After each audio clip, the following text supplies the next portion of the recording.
Greetings and salutations, friends, and welcome back. I'm so excited about tonight's show because we get an incredible update on all things going on in the wacky world of Wilcock. But not just that, we're going to let you know what's going on in the crazy world of Corey Goode, besides him apparently trying to copyright strike those depositions off of all of YouTube.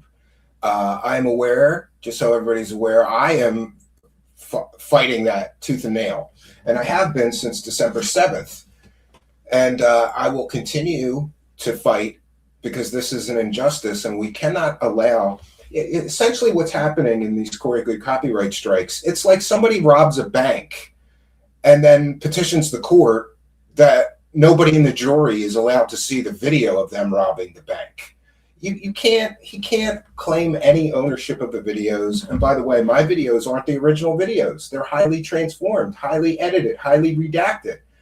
Not only has he not shown proof that he owns the original deposition videos, which are owned by the defendants in the case when he sued them, he can't prove that he owns the videos that were on my YouTube channel, which aren't the same videos. They're highly transformative. They're covered under fair use. They were created for journalistic purposes to educate and inform the public. It's an injustice that he's just been able to. And by the way, it's not just my channel. Apparently, Corey Goode has filed enough takedown notices or copyright strikes to get those depositions taken off of YouTube. If you search Corey Goode deposition on YouTube now, you don't find any of those depositions. You find the depositions on his channel of the defendants, which he thinks paints them in a bad light, but I think it makes him look like terrible. That's a bad idea for him to even publish them because the things that they say in those deposition videos paints him as the villain, not them as the bad guys, but he's a moron. He's also publicly telling his followers to crowd strike my channel. And I found out that even if you do that off the app, in other words, if you do it on YouTube on a video, tell people to go crowd strike another channel, that's against YouTube terms of service. But even if you do it off the app, if you tweet for your followers to crowd strike a channel, if you put it on Telegram, and that's what he did, it's kind of ridiculous that I'm even in this position.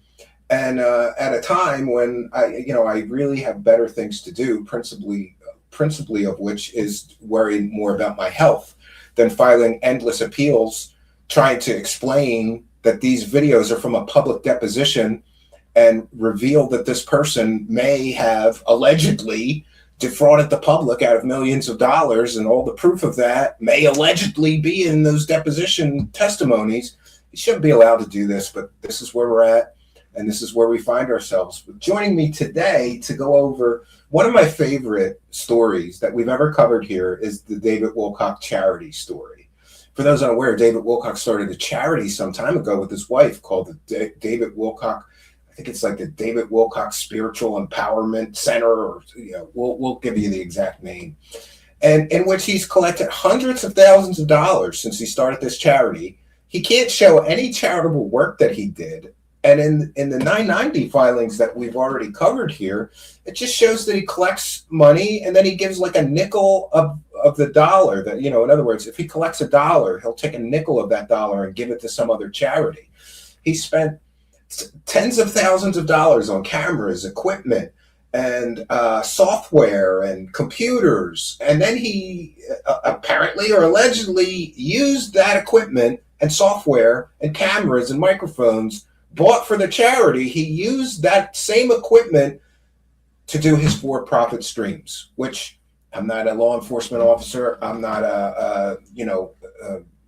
like an expert in these matters, but I know somebody who runs a charity who told me you can't do that. You can't buy things with the charitable donations and then use those equipment and resources to make money with your for-profit company. And there seems to be this really weird commingling of funds with Mr. Wilcock between his charity and the other thing, the for-profit company. So, and it's getting worse, or maybe better, if you think this is funny. So joining me to break this all down for us is our contributing investigative journalist, John Christian Stavatti. Welcome, John. It's good to see you. It's a pleasure to be back on Truth Seekers. Yeah, it's always fun when you're here. I always get such great feedback because you are like a bulldog when it comes to getting these documents, peeling back the layers of deception of what's really here. And I'm confused myself by the latest filing. Like I can't really follow what's happening, but it looks like he loaned his charity money, right? If you want to bring up the documents while we talk about it. That we'll do that in a moment. Let me just set a goal for tonight here, and we want to take a moment to thank you, kind and generous benefactors who have already thrown a couple bucks in our hat, trying to keep us afloat. We appreciate you. Thanks for appreciating us. I'm just going to say the goal for tonight is overtime, and there's plenty to talk about with the partners in slime, Corey Good and David Wilcock. I'm sure that we can do some overtime. I'll take a moment first to thank Dave of Boyhood, who's with One for the Goal, says it's bedtime for me in the UK, so I'll watch the replay tomorrow. Good night and praise the cash. Already praising it. Tales of the Sonic Voyages here, because we know this is going to be great. He threw in One for the Goal. Thank you for your kindness, generosity, and support. Yes, and Spooky said, did Stephen lie about helping, or did Stephen lie? I think he means, did David lie about helping his sick friend with his charity? Yeah, Spooky sent me some clips. I don't know if you remember this, John, but these filings that we're going to look at are for 2024. And in 2024, David Wilcock claimed on a public live stream that he was giving $3,000 a month to one of his friends, which even that is problematic because according to Google, Right. you're not allowed, your friends and family are not allowed to financially benefit from the charity that you run. Well, if I remember correctly, what David was saying, and he said it, on several live streams, is that he was helping a sick friend who I think was like terminal with cancer, and I so have he the was clips paying for Yeah, he said he was that dying. person's medical. And then he said, he said well, he was maybe he's paying. not dying. Maybe he's not dying, but we're helping him stay alive with the $3,000 a month we're sending him. I don't know if he said a dollar amount. I don't think he ever did. said a dollar amount. He's sending $3,000. Yeah. Yeah, he said he's sending $3,000. Well, so ultimately, but Spooky's point is, if in 2024 he's on a public live stream saying, I'm giving $3,000 a month to my friend who's dying from my charity, he specifically said, from my charity, I'm giving my friend $3,000 a month. Shouldn't that be listed on these filings? So on these filings, he records expenses as charitable contributions, and that's it.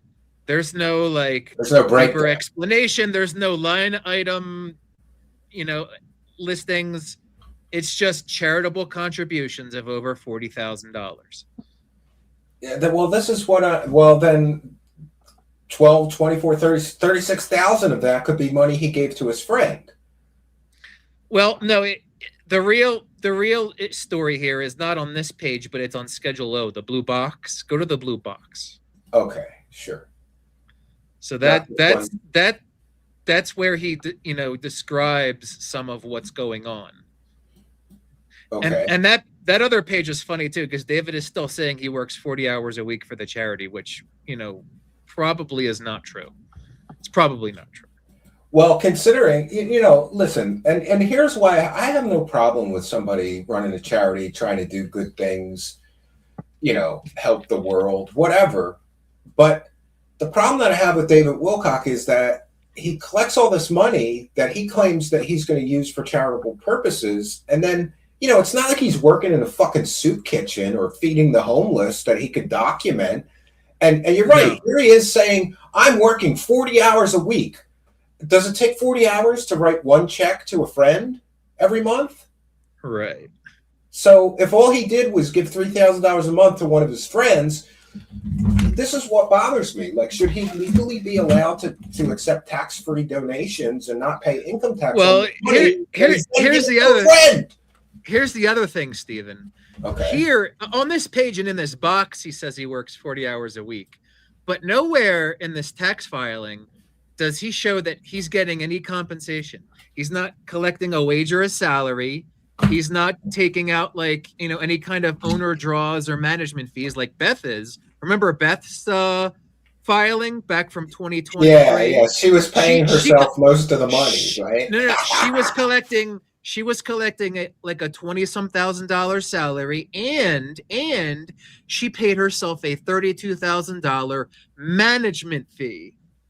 David has not listed any of that in this tax filing. So he's working 40 hours a week for this charity for no compensation. These are questions. These are red flags in my opinion. Yeah, there's something not right. But the real puzzling part is the next page here, John. Right. So this is where we get a much better idea of what's going on here. Right. And did he list how much he took in actual donations for 2024? So he does not appear to have taken any donations, Stephen. He has not taken any donations in. If you look at the bottom line, it says, due to Divine Cosmos, the beginning of the tax year, the nonprofit here owes money to the for-profit corporation Divine Cosmos. At the beginning of the year, it was $15,751. At the end of the tax year, it's $55,551. So that's a difference of what? Almost, 40 grand? $40,000 almost? Roughly. I'm not doing the math off the top of my head. That's why it doesn't make about any $40,000. No, it makes sense. It makes sense. And we have to talk about this, right? He's not getting any charitable donations. No donations are actually coming into the charity. Well, that part is good news. People shouldn't give him money so that he could just give it to a friend. Well, I think the good news ends there, because what we see here is the charity is getting money, and the money that it's getting is through loans from a for-profit corporation. Why is a for-profit corporation loaning money to a nonprofit charity? Why wouldn't the for-profit corporation donate money to the charity? And here's why. Because this charity, if it gets donations, there might be tax implications. Because it's getting loaned money, that's not considered income, and so there's no tax implications. The charity doesn't have to pay any tax on this money because it's not considered revenue, it's considered debt. Okay, but here's another problem that I thought of. So his for-profit company is loaning his charity money. Does that mean that the charity has to pay it back with interest or no interest? So that's a very good question. And that brings us back to like some memories of what Billy Carson and his corporation are doing. All they've listed here is the liabilities at the beginning of the tax year and the end of the tax year. We don't know what the actual terms of this debt are.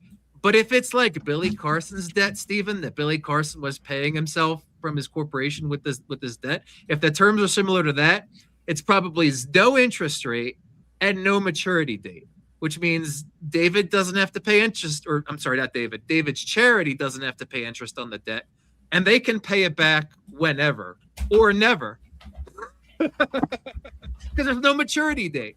So we simply don't know. But if it's similar to what Billy Carson is doing, if the terms are similar, then there's no interest and no maturity date. So it's a loose end. This just seems very, very shady. Like, I don't think that commingling of funds between your for-profit company and your not-for-profit charity is a good idea. Well, it's not. We don't necessarily know that it's commingling of funds. Corporations are generally allowed to loan each other money. We simply don't know enough to do more than speculate.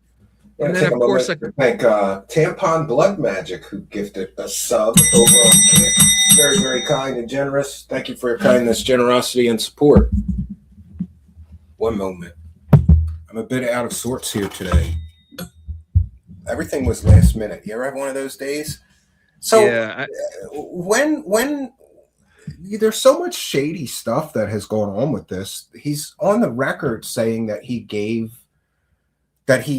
bought like cameras and equipment that he's then using for his for-profit company. That's a big, remember, huge problem. That was years ago, and that should be looked at in the context of those older 990 forms. We don't know that he's, like, according to this filing, he hasn't really bought much of anything. Most of the money that, like, basically that the charity got in from this debt, you can see a couple lines above, it left the charity as charitable contributions, and we don't know where that money went. We have to assume, right, that if it's listed here as charitable contributions, then David's nonprofit gave it to some other nonprofit entity. We that's the natural assumption, but we don't necessarily know that, and we certainly don't know what nonprofit entities that money went to. The speculation that some people will naturally speculate on is that those $42,100 of charitable contributions, this went from David's nonprofit to Beth's nonprofit. Some people will make that assumption. And we actually can't really even dive into that yet because Beth appears to be overdue with her nonprofit's 2024 990 form. That hasn't been filed yet. Well, wouldn't it be funny if she got exactly that amount for charitable contribution? I don't think it'll be exactly that amount. And if you go to Beth's 2023 990 form, she took in over $200,000 of charitable contributions. So it's certainly plausible that some of that is coming from David's nonprofit. But we don't. Wow. And I have, I'll get him in a moment, but I have the clips of him talking about giving this money to his friend. I mean, we can speculate, but this is what would be the advantage of loaning your charity money from your for-profit company and then giving it to your friend? Would there be some tax benefits? I already said, yeah, there's probably tax benefits. Because remember, Stephen, and this doesn't work just for corporations. This works for people too, right? Like, for example, you take in an income, the IRS expects you to pay taxes on, like, all of that eligible income. But if you take out debt and you get a bunch of cash and go into debt, the IRS doesn't consider that income because it's not income, it's debt. So you don't have to pay taxes on any of it.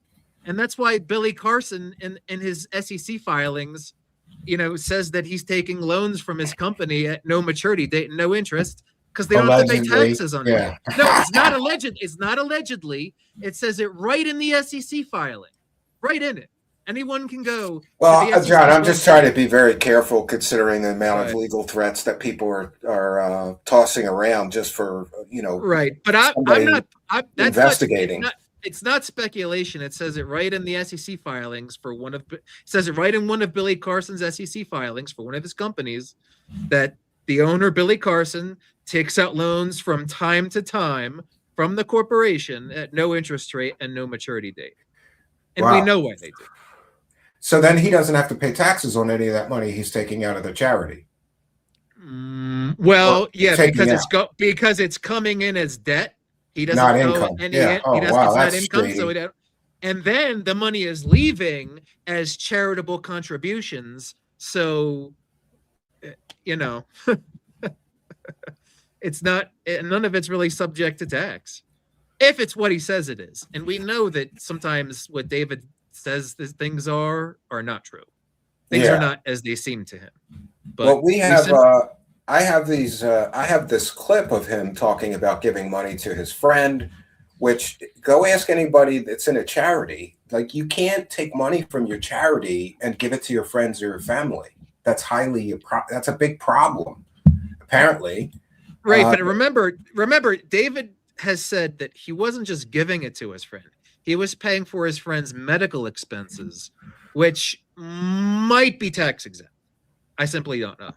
Wow. Well, let's hear it from the horse's mouth. Joanne Chamis says, "My soul is black. Say it loud. I'm black and I'm proud."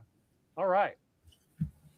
Another DS commercial. I was able to skip it after 5 seconds. LOL. Okay, you can subscribe to the YouTube premium where you don't have to see ads. Yeah, don't mess with his ad revenue. To have ads on I don't get any protection, and we wouldn't even be able to do the show. So the ads are a necessary thing. And it also, like, he's spending ad revenue. It has nothing to do with protection. It has everything to do with income generation. Yeah, like, as if he's taking the ad revenue and buying, like, armed security forces to protect him at his house. Well, no, he's taking the ad revenue because he needs it just to survive, Stephen. Oh, I'm fully aware of that. He seems like he's both these clowns seem like they're in a downward spiral as far as the Hey, money situation goes. I'll give David some credit. He made a smart financial decision recently. He got rid of his team that was moderating his YouTube channel that he was paying like thousands of dollars a month for, and he just got the diehards from his audience to moderate his channels now, and they're doing much better than his team that he was paying thousands of dollars for, and the diehards are doing it for Well, free. Steve. John, I don't believe anything that he says, so I don't believe that he was actually paying $2,000 a month. I think that he embellishes and exaggerates everything in his life. It's possible, we've but seen that. he was probably paying something though, and whatever he was paying, it wasn't worth it. Take a moment to recognize some kind and generous contributors in the chat. A disqualified person like David has too much control over a tax-exempt organization. Special restrictions, penalties apply to their transactions. Yeah, it's all. Thank you, Echo. And Legal Eagle is here with 10. Give till it hurts, and thumbs up. Stephen works hard for us. Thank you. And John does too. He's here to contribute. And we have the Militant Nerd. Good to catch you on a live stream. What's the matter? No, I'm just saying that he's asking about Stavatti in the book, and we're going to get into that. Okay, we'll get into that. Wilcock does with JCS, always a good show. What is y'all's take on the Stavatti rebrand? Also, John Christian Spadavacci, how close we are to a release date on your book? You want to address that? Yeah, I mean, my book is about Stavatti and like everything that's going on lately, and that story has not ended yet, so my book hasn't ended yet. You think it's ever going to end? We're going to be here 10 years from now when they're getting billion-dollar deals any day. I think it will end because Dimitrov has summary judgment pending for $3.3 million. We're waiting on the judge to rule on it. Could that be why they're doing a rebrand? Like it's a shell game to get out of the... Well, I think they're doing a rebrand because remember, like Stavatti's had some L's recently. Remember the town denied their plan to rent their property for car storage? That was a huge L for them. Because I imagine if they were whatever kind of lease terms they were going to do, it may have been as much as $10,000 or more. So that would have brought in, 5 figures of income into the company, and that got shut down. So they can't do that now. All right. Well, let's hear what Wilcock has to say. And the reason why I think that this is very shady is because, and this is my interpretation and my speculation, but he's basically saying to his audience, you should send me super chats and money because I don't have a lot of money, but I'm still giving a lot of money to my sick, dying friends. So you should give me money. Yeah, I mean, begging for donations may seem sketchy, but I don't necessarily think it's illegal. Stephen, okay. I mean, he's done worse. I mean, he got potentially as many as 35 members of his audience to invest in Stavatti on the SEC exemption and the safe harbor that they're doing for it. They never should have advertised that on YouTube. He advertised a private placement on YouTube that he never should have done. Yeah, well, plenty of shady stuff to go around when we're talking about $10,000 a month from that. My mortgage is like $6,200, and so there isn't a whole lot left over. Plus, I've been helping a friend who's dying of cancer with my nonprofit, and so he's actually getting like $3,000 a month right there. So $3,000 of my money is going to help somebody who is one of my insiders and is dying. And both of them are actually, well, I don't know if they're dying. Let's not. I don't know if they're dying. Longer. Let's put it that way. His money's helping them stay alive. Yeah, even in this state where I have so little money, I'm helping somebody who otherwise would be homeless and probably dead already with, at least $3,000 a month. Something. What he's saying here could be a cover for those $42,000 in contributions. Or he could be telling the truth. Or it's a cover. It's a cover. Yeah, it could very well be. But here's where it's troubling to me. It's like he's saying like he basically just ratted on himself, John, because he said, I only make $10,000 a month and my mortgage is $6,700, and then I'm giving $3,000 a month to my friend. So are we supposed to believe that he lives off of $300 a month? the $3,000 a month is not coming from David. It's coming from David's charity. Those are two distinct entities. Yeah. Wow. We'll take a moment to recognize the Starlight Warrior. Hey, my milestone chat. Hope you're doing well, bro. Still don't know why people follow David Wilcock, but hey, you're still exposing it all. Thanks for your work. Thank you. Sorry, having a little eye trouble today. Trolley said thank you for being a member for 3 months. And Troll. Maybe not right now, but before he signs off, can you ask John see if he has any recent news about the? I haven't checked on the Thea group since around the time that I did that Substack article on them. I know a couple other cases are basically dead, but I'll take a look back into that. But I mean, the guy's been criminally charged. If he's criminally charged, he's got problems. Yeah, there's not much you could do. Let's finish this video off, see what else he says here. You add all that up, there's nothing left. And that's why I have to keep doing this. I have to keep doing shows so I have a stable income. But the company's about to get financed. And again, yeah, they're about to get financed.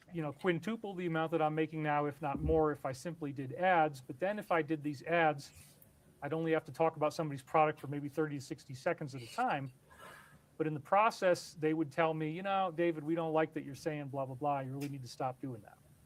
Oh, Kenneth Bates just donated $100 again. He says, keep the lights on. Thank you, Kenneth. Yeah, so crying poor is effective for him. He cried poor and somebody sent him $100. And I think it's important to point out that this video was like from last year.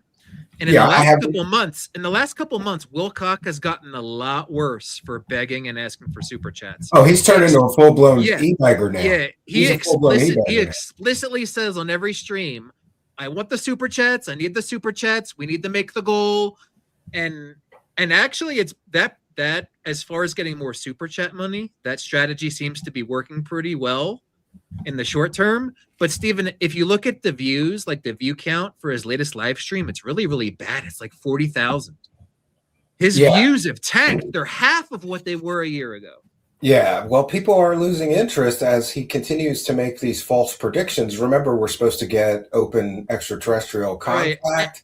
And the date of this video we're watching now was August 4th, 2024. I'm sure people have also noticed that in David's recent live streams, he has dumped Archangel Michael. Like Archangel Michael doesn't get any time on his show anymore. Well, yeah, that was basically not talked about at all. That was his last scam, and now he has to pivot to his newer scam that I think he's still trying to figure out what the new scam is. Yeah, I don't think he has any options because I think he's exhausted most of his options. Oh, by now, sure. Norman Love is saying an oxymoron. Why does Ezra Cohen post seem very pro-Israel? It's exactly the opposite. He's the voice of the alliance, I thought. I don't know where you got that from. It's exactly the opposite. Now, he dumped Ezra shit too. He dumped. Yeah, he did. But I noticed he's still paying Ezra. Have you shown that on your show? If you go to Wilcock's X account and you go to his subscriptions, he's paying two accounts. He's paying the general and he's paying Q-Tard. Yeah, and the Shadow of Ezra Q-Tard. Great. Definitely pro-Hebrew, pro-Jewish.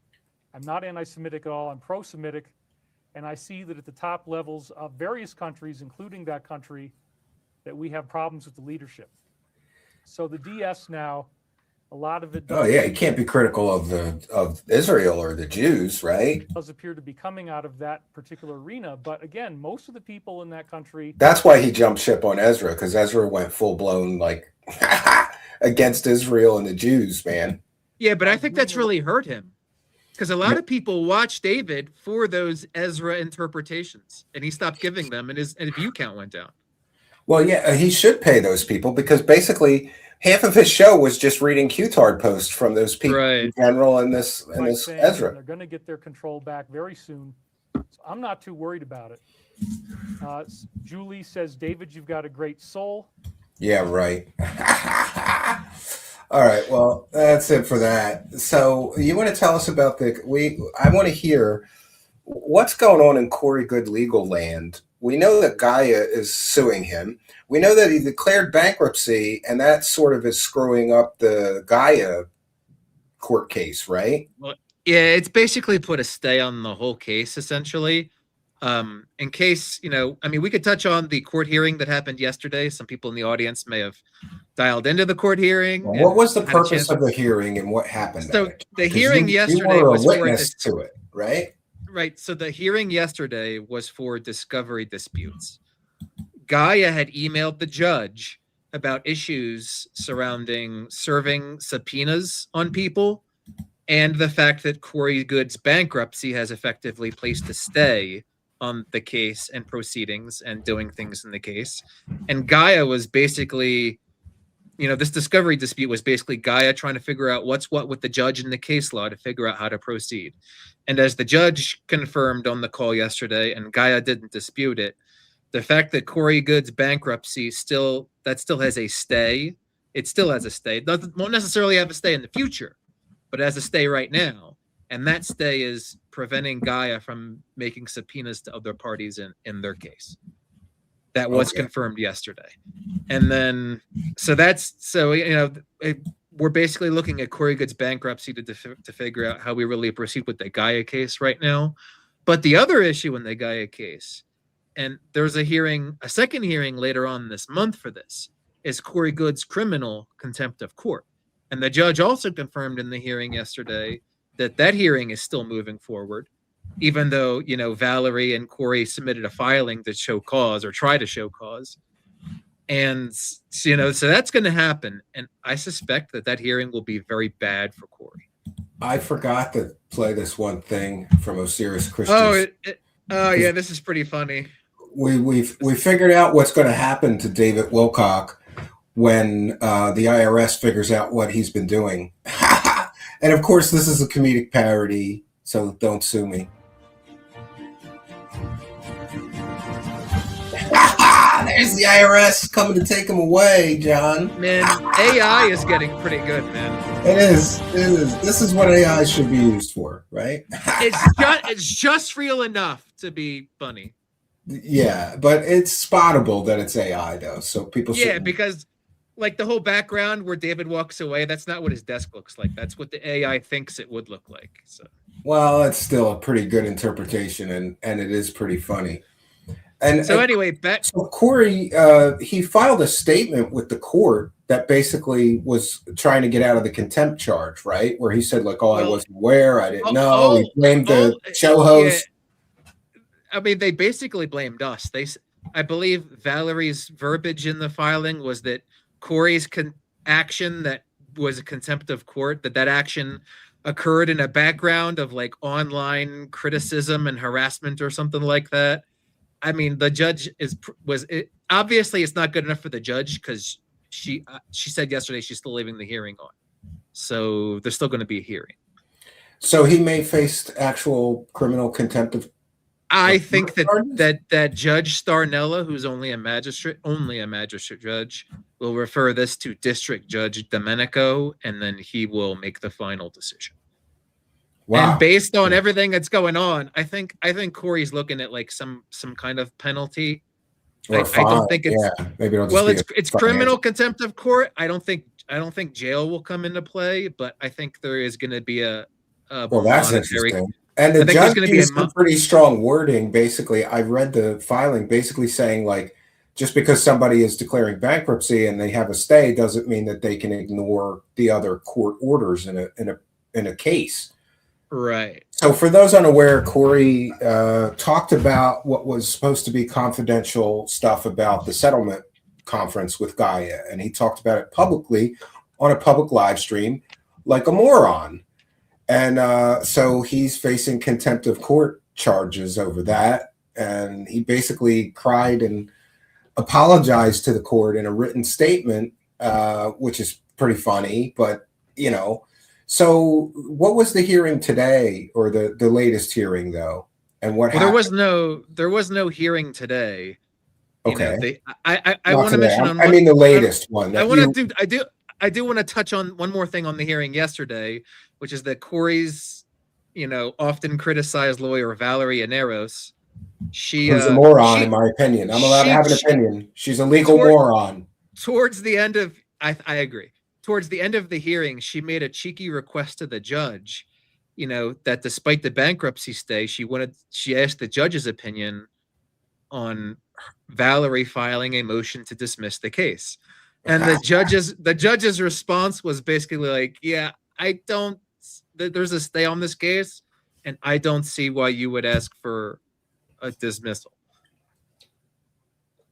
So Valerie kind of hinted like she wanted to file a motion to dismiss as like leverage for settlement, and the judge is like, well, you guys are free to settle anyway, but there's a stay on the case. Yeah, so basically another L. And the reason, by the way, John, I'm allowed to think she's a moron because I have been watching her like miss court filings, make stupid mistakes that like a first-year law student wouldn't make. And I mean, I know this because I work for lawyers. Like you can't sugarcoat, and she's lost basically everything for Corey. These lawsuits, she's been the lawyer for Corey. She's lost every one. We're allowed to think lost all of them. We're allowed to think she's a bad lawyer because the judge thinks she's a bad lawyer. The judge has already said, Miss Ineros, you are on notice. Yeah, she said at the hearing, Miss Ineros, you are on notice. The judge said that. I think those were exact words. Miss Ineros, you are on notice. Wow. So, yeah, it appears to me on this David Wilcock charity thing that like there really should be an investigation. Like somebody from the IRS should really be looking at this, or somebody, and saying like, is this proper or not? Steven, and I'm just asking questions. I don't know. Maybe this is perfectly legal, but it seems shady to me. Considering David's own statements regarding the IRS coming after him, I don't think we can say on the show that the IRS isn't going after him. Oh yeah, he's basically admitted he's had liens. I know he's had liens, IRS liens. Yeah, right. We've already gone over the IRS liens that were placed back in 2019. The IRS is looking at David Wilcock at the very least, and if what David has said is true, they're coming after him for 1.2 to 1.4 million dollars. Wow. And we know that state tax agencies are going after him because we have the lien from Arizona against him and meth. We have the Colorado judgment against David. We have his public statement saying that he owes the IRS $1.5 million, which really, John, begs the question, like if you already fucked up and you owed $1.5 million to the IRS, wouldn't you be extra careful with your future filings to make sure that you don't create more problems for yourself? They're already scrutinizing you. Desperate men do desperate things. And based on everything that I've gathered, all the facts and all of David's statements and actions, he's desperate. And that's why he's doing what he's doing with his charity. And as we'll go over tonight, Stavatti is also desperate. And that's why they had David Wilcock advertise what was it? I got to look up the because I don't want to speak off. I don't want to speak. Okay. While you do that, look up what the actual SEC filing. Look it up. We'll thank Echo 2000 Key. We want to thank Echo 2000 Key for the goal. Is it true that the judge so it's a Rule 506B security offering where Stavatti is allowed to privately get 35 non-accredited investors to invest, but instead David Wilcock publicly got members of his audience on YouTube to invest. And that's a no-no, according to the SEC. That's a no-no. And if you notice, David Wilcock has completely shut up about Stavatti. He doesn't want to talk about them anymore. People ask for the last couple of weeks, he doesn't bring it up anymore. They probably told him to shut the fuck up. You think they told him to shut the fuck up? They probably told him to shut up while thinking, okay, David did the dirty work for us. He broke the SEC rules. So now that we've gotten the 35 investors, now we need to bother to let up and shut up. And Stavatti has done this because they're desperate. But this is all speculation, of course. Yes. Speculation based on SEC filings and other I would facts. answer this question. Echo 2000 Key says, is it true that the judge released Corey's deposition to the public because the lawyer didn't file paperwork in time? No, the judge, let's be clear here, the judge did not release the deposition. The judge did not do that. Yeah, well, the issue was that Corey's lawyer and Corey wanted the entire deposition to be private and confidential, and therefore not available for public viewing or public discourse, discussion. And I, through a source, got a copy of those depositions, and that's completely and totally legal. I got it from a legal source. I didn't steal it, but I'm never going to reveal the source that gave me the original deposition files. And then we highly edited and redacted them, creating new version for journalistic purposes so that people could see them. We went through, it took like 10 days to go through that 6 hours and redact everything that I thought people could find objectionable from a privacy perspective or whatever.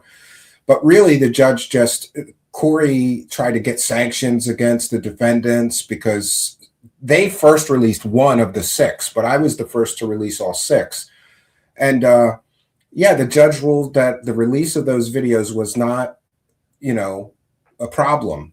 The judge didn't release the videos, but Corey and Val protested with the judge and over the release of the videos. The judge ruled that because Val didn't do what she was supposed to, she didn't follow the process, that there was nothing wrong with the release of the video. Yeah, thank you for that question, Echo 2000. That's a big question. And so now we get to the shenanigans with Stavatti. And for those unaware, there's been nothing but like weirdness with this shady company that claims they're getting billion-dollar deals. Remember, John, last year they had a Black Friday sale to sell people missiles and bombs. Yeah. And TNT and all kinds of stuff. And for the first time in my entire history of being an investigative journalist, I actually felt legally obligated to contact the authorities because, look at the world right now with the terrorism and the mass shootings. And if they're really selling ammunition and bombs and I don't know if they were selling grenades, whatever they were selling, missiles, weapons of war they were selling to the general public, and they were on sale, John. Real quick before we move on to Stavatti, I just want to give the audience an update. I was advised by Colorado Parks and Wildlife today that they're still investigating David Wilcock for the moose feeding that occurred over a year ago. Wow. There's moose. So they are still investigating David Wilcock. The wheels of justice move pretty slow. You'd think it's an open and shut case. There's fucking videos of him feeding a moose, which is illegal. Right. It's prima facie evidence. But here's the thing. I'm being fair. In Colorado, the law states that Colorado Parks and Wildlife has 18 months to conduct the investigation. So they're using all of the clock that they have available to them. So stupid. So we'll see what happens in 6 months. But I think it's funny because we've got Corey Good claiming that I'm under police investigation. David Wilcock has claimed that I'm under police investigation. But we can factually say that I'm not under any criminal investigation.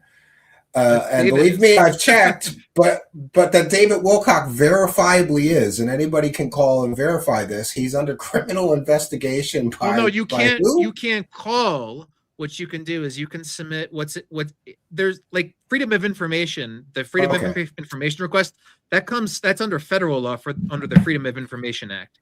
States often have individual state laws for freedom of information. And in Colorado, it's called the Colorado Records Act. So that's the request I made. I made a request to CPW under the Colorado Records Act. Do you want some javelin missiles? Sorry, we're plumb out. Can I interest you in a hover car? Yeah, this is just crazy. I just think it's funny that these guys are publicly claiming I'm under criminal investigation.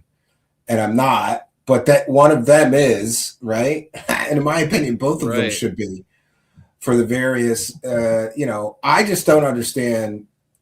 It just seems very unfair sometimes, like the things that certain people can get away with, like admitting under oath that they defrauded the public, and then there's no consequences, Like if you or I defrauded the American public with a complete and total fraud, there would be some consequences. We'd probably get prosecuted. But I think it's because it's about aliens and UFOs and secret space nonsense that the authorities just kind of go, well, these people are crazy. Right. So that's kind of like a reverse conspiracy that a lot of Wilcock critics have, and I've heard thrown around, is that they get away with their shit because the government sees that they're UFO disinformation agents, and they think like it's that. good. So they just let it go.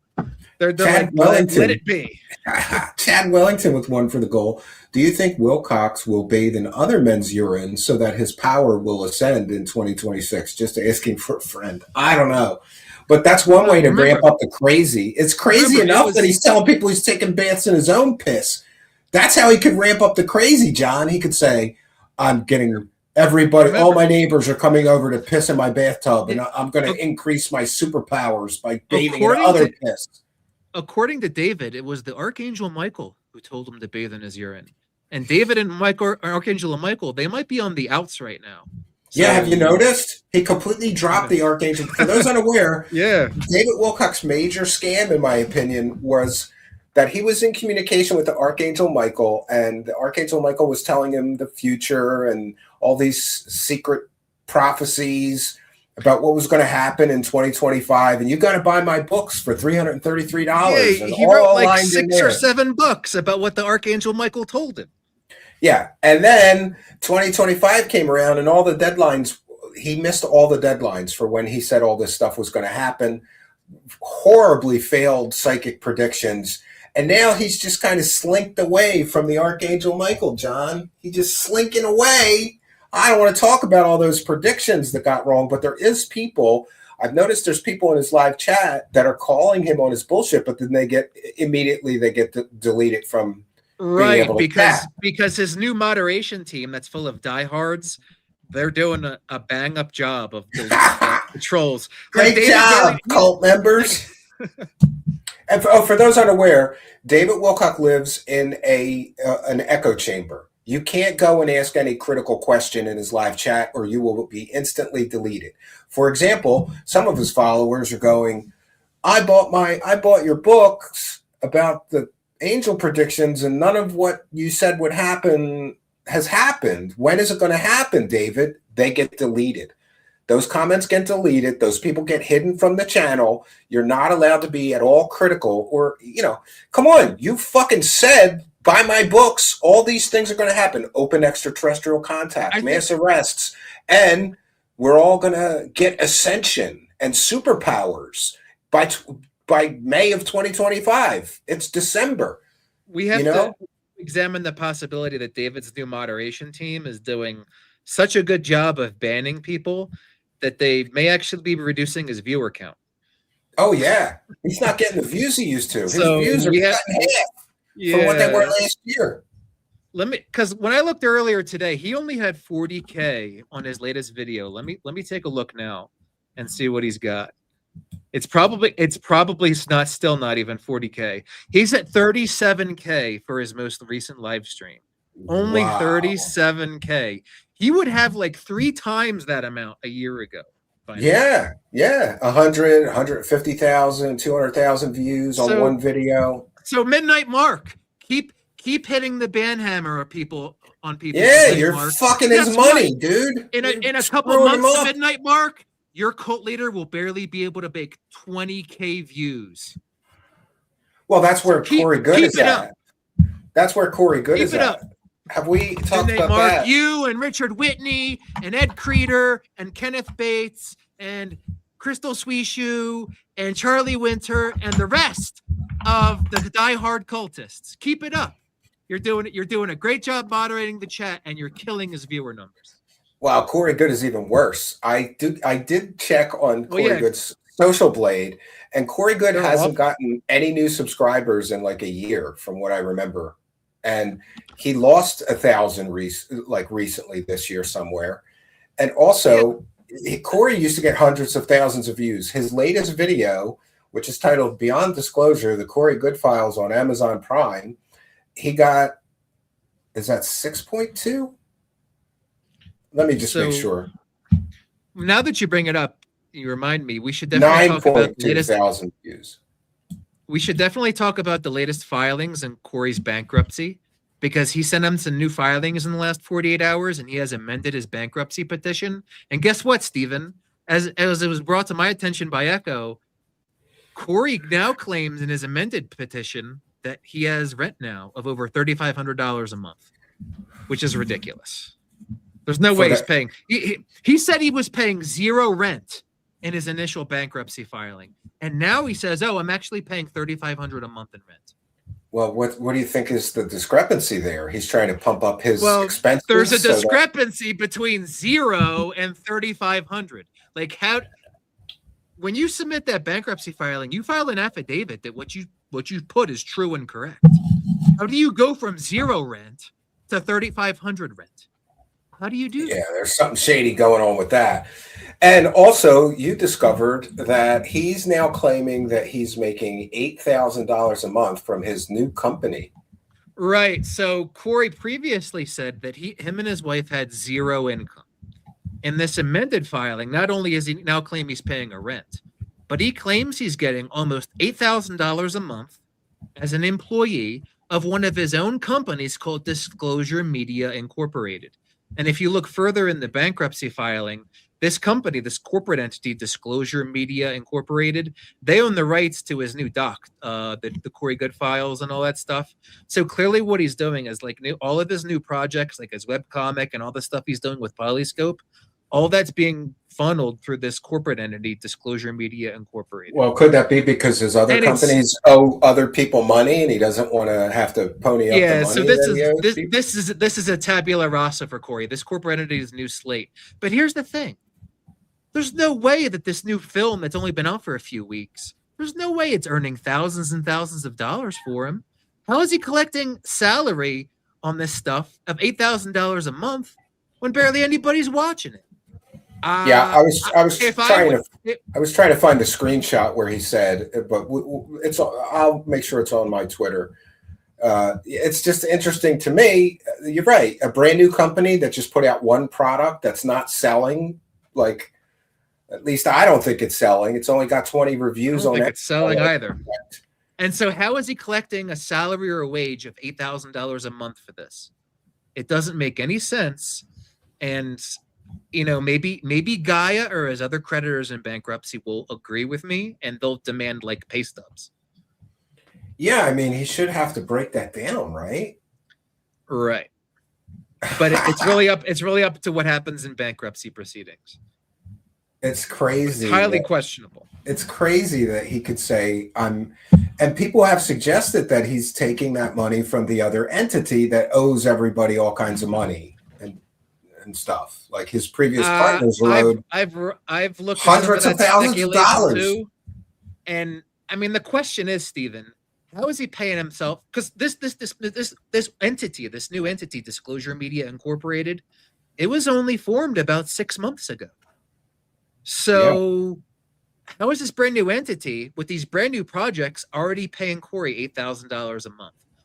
If I were his creditors, I would ask the bankruptcy court for some proof. Good question. Tampon Blood Magic. Do these dudes have kids? Corey Good has 2 children. I believe one is 12. One is 22. One is 22 as an adult. That's his daughter. And then the other child is his son that's 14 years old. Okay. Yeah. So if I misspoke when I said Corey Good was using his underage children in his new documentary, it was one of them is underage. I was uninformed. Yeah, the one's 22. She's an adult. If she wants to help him grift, ghost stories, I don't care. But doing that with a minor to me is very problematic. Other people have said the same thing, that Corey is trying to use his kids and his family to leapfrog back into the USO. Well, it's interesting isn't it interesting though that as many legal problems as this doofus Corey Good has, he is now filing all these false copyright claims, allegedly false copyright claims, and claiming people are under criminal investigation in legal filings. Well, I think you're the better one to talk about that. But as we speculated earlier, Corey is at the end of his rope, and he appears to be crashing out, and he's filing desperate. Bogus copyright claims. And even if he doesn't, if they don't all succeed, then he thinks it was worth it anyway. Well, and the timing indicates that he did it while you were in the hospital. That's the really Corey douche maneuver. You're a douchebag, Corey. Fuck you, Corey Good. And he also is encouraging people on his social media to CrowdStrike my channel, which I'm now aware is, even if it's off the YouTube app, is still a violation of that was on his Telegram group, and I'm looking at it on my screen right now because I've been watching Corey's Telegram group for several years, and I've watched it go down in audience. Like, he loses subscribers in that group every day.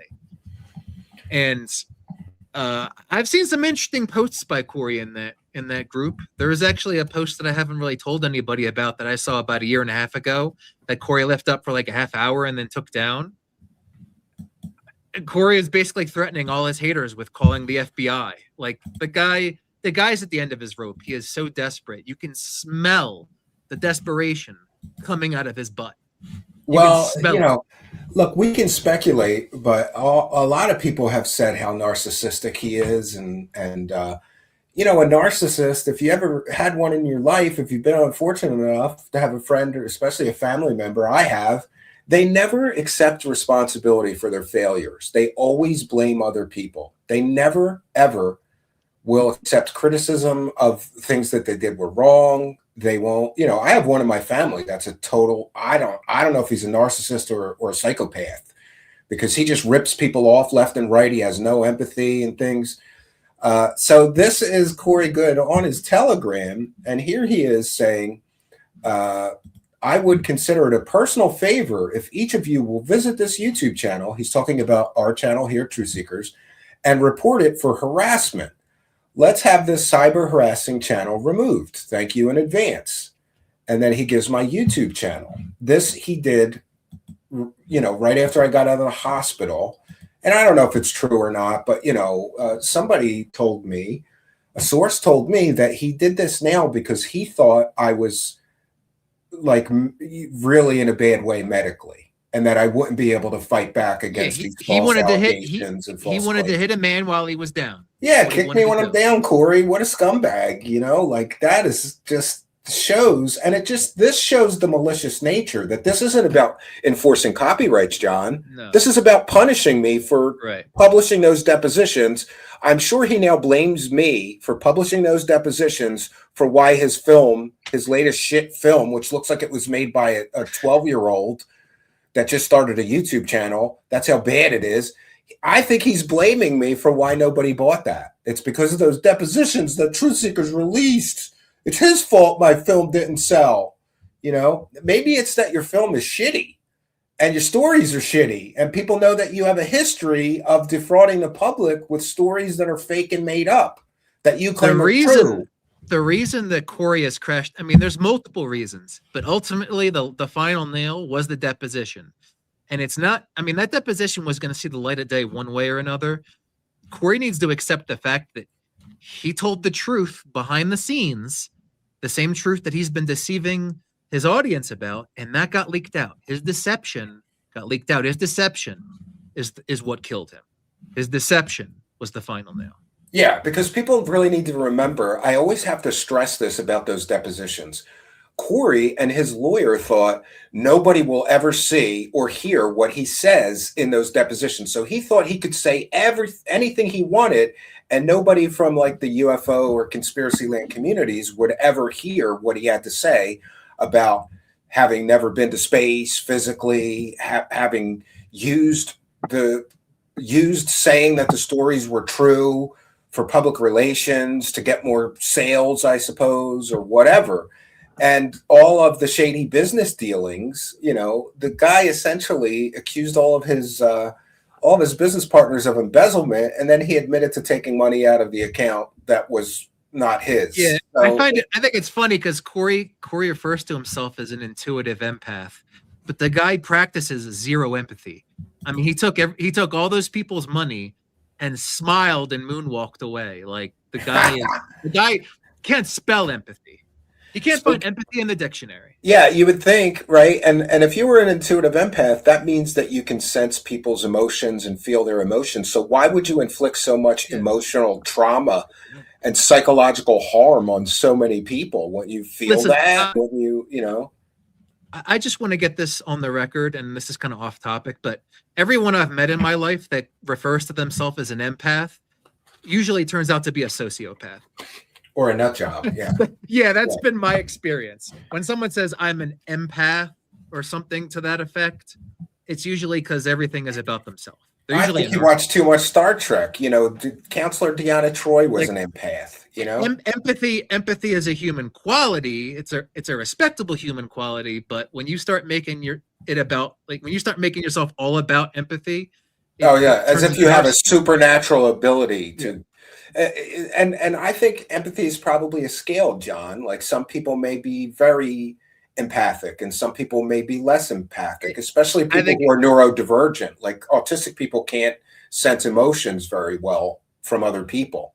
They can't agree. discern that So very you well. have to develop empathy, especially in today's society. I don't want to get too far off topic. Echo 2000 with one for the goal. John Christian Stavatti spits facts. It wasn't the deposition. It was the deception. Put it on a T-shirt and wear it to Mars. Well, remember, that's another thing. Corey Goode was asked under oath if he'd ever been to Mars. And he said, I never said that. I never said I went to Mars. There's clips of him taking money at a UFO convention, telling people about how he took a trip to Mars and built a base on Mars. So the depositions really unraveled all of his deceptions. And either way you look at it, either he lied under oath or he lied when he was telling his space stories, John. I think he lied both places personally, and I'm entitled to my opinion. Yeah, I'm just going over some of the other discrepancies in Corey's filing. Those are the main ones, his rent and his income. So Corey's bankruptcy has basically put a kibosh on the Gaia case, or it's put a stay on it for the time being. Do you think it's all just a strategy to avoid any, consequences for all this shit that he's and by the way, he started all of this shit, just so everybody's aware. Nobody sued Corey until Corey sued all these people. And then to defend themselves, some of them countersued, including Gaia, who I'm not a fan of, but it's not a strategy to avoid paying them.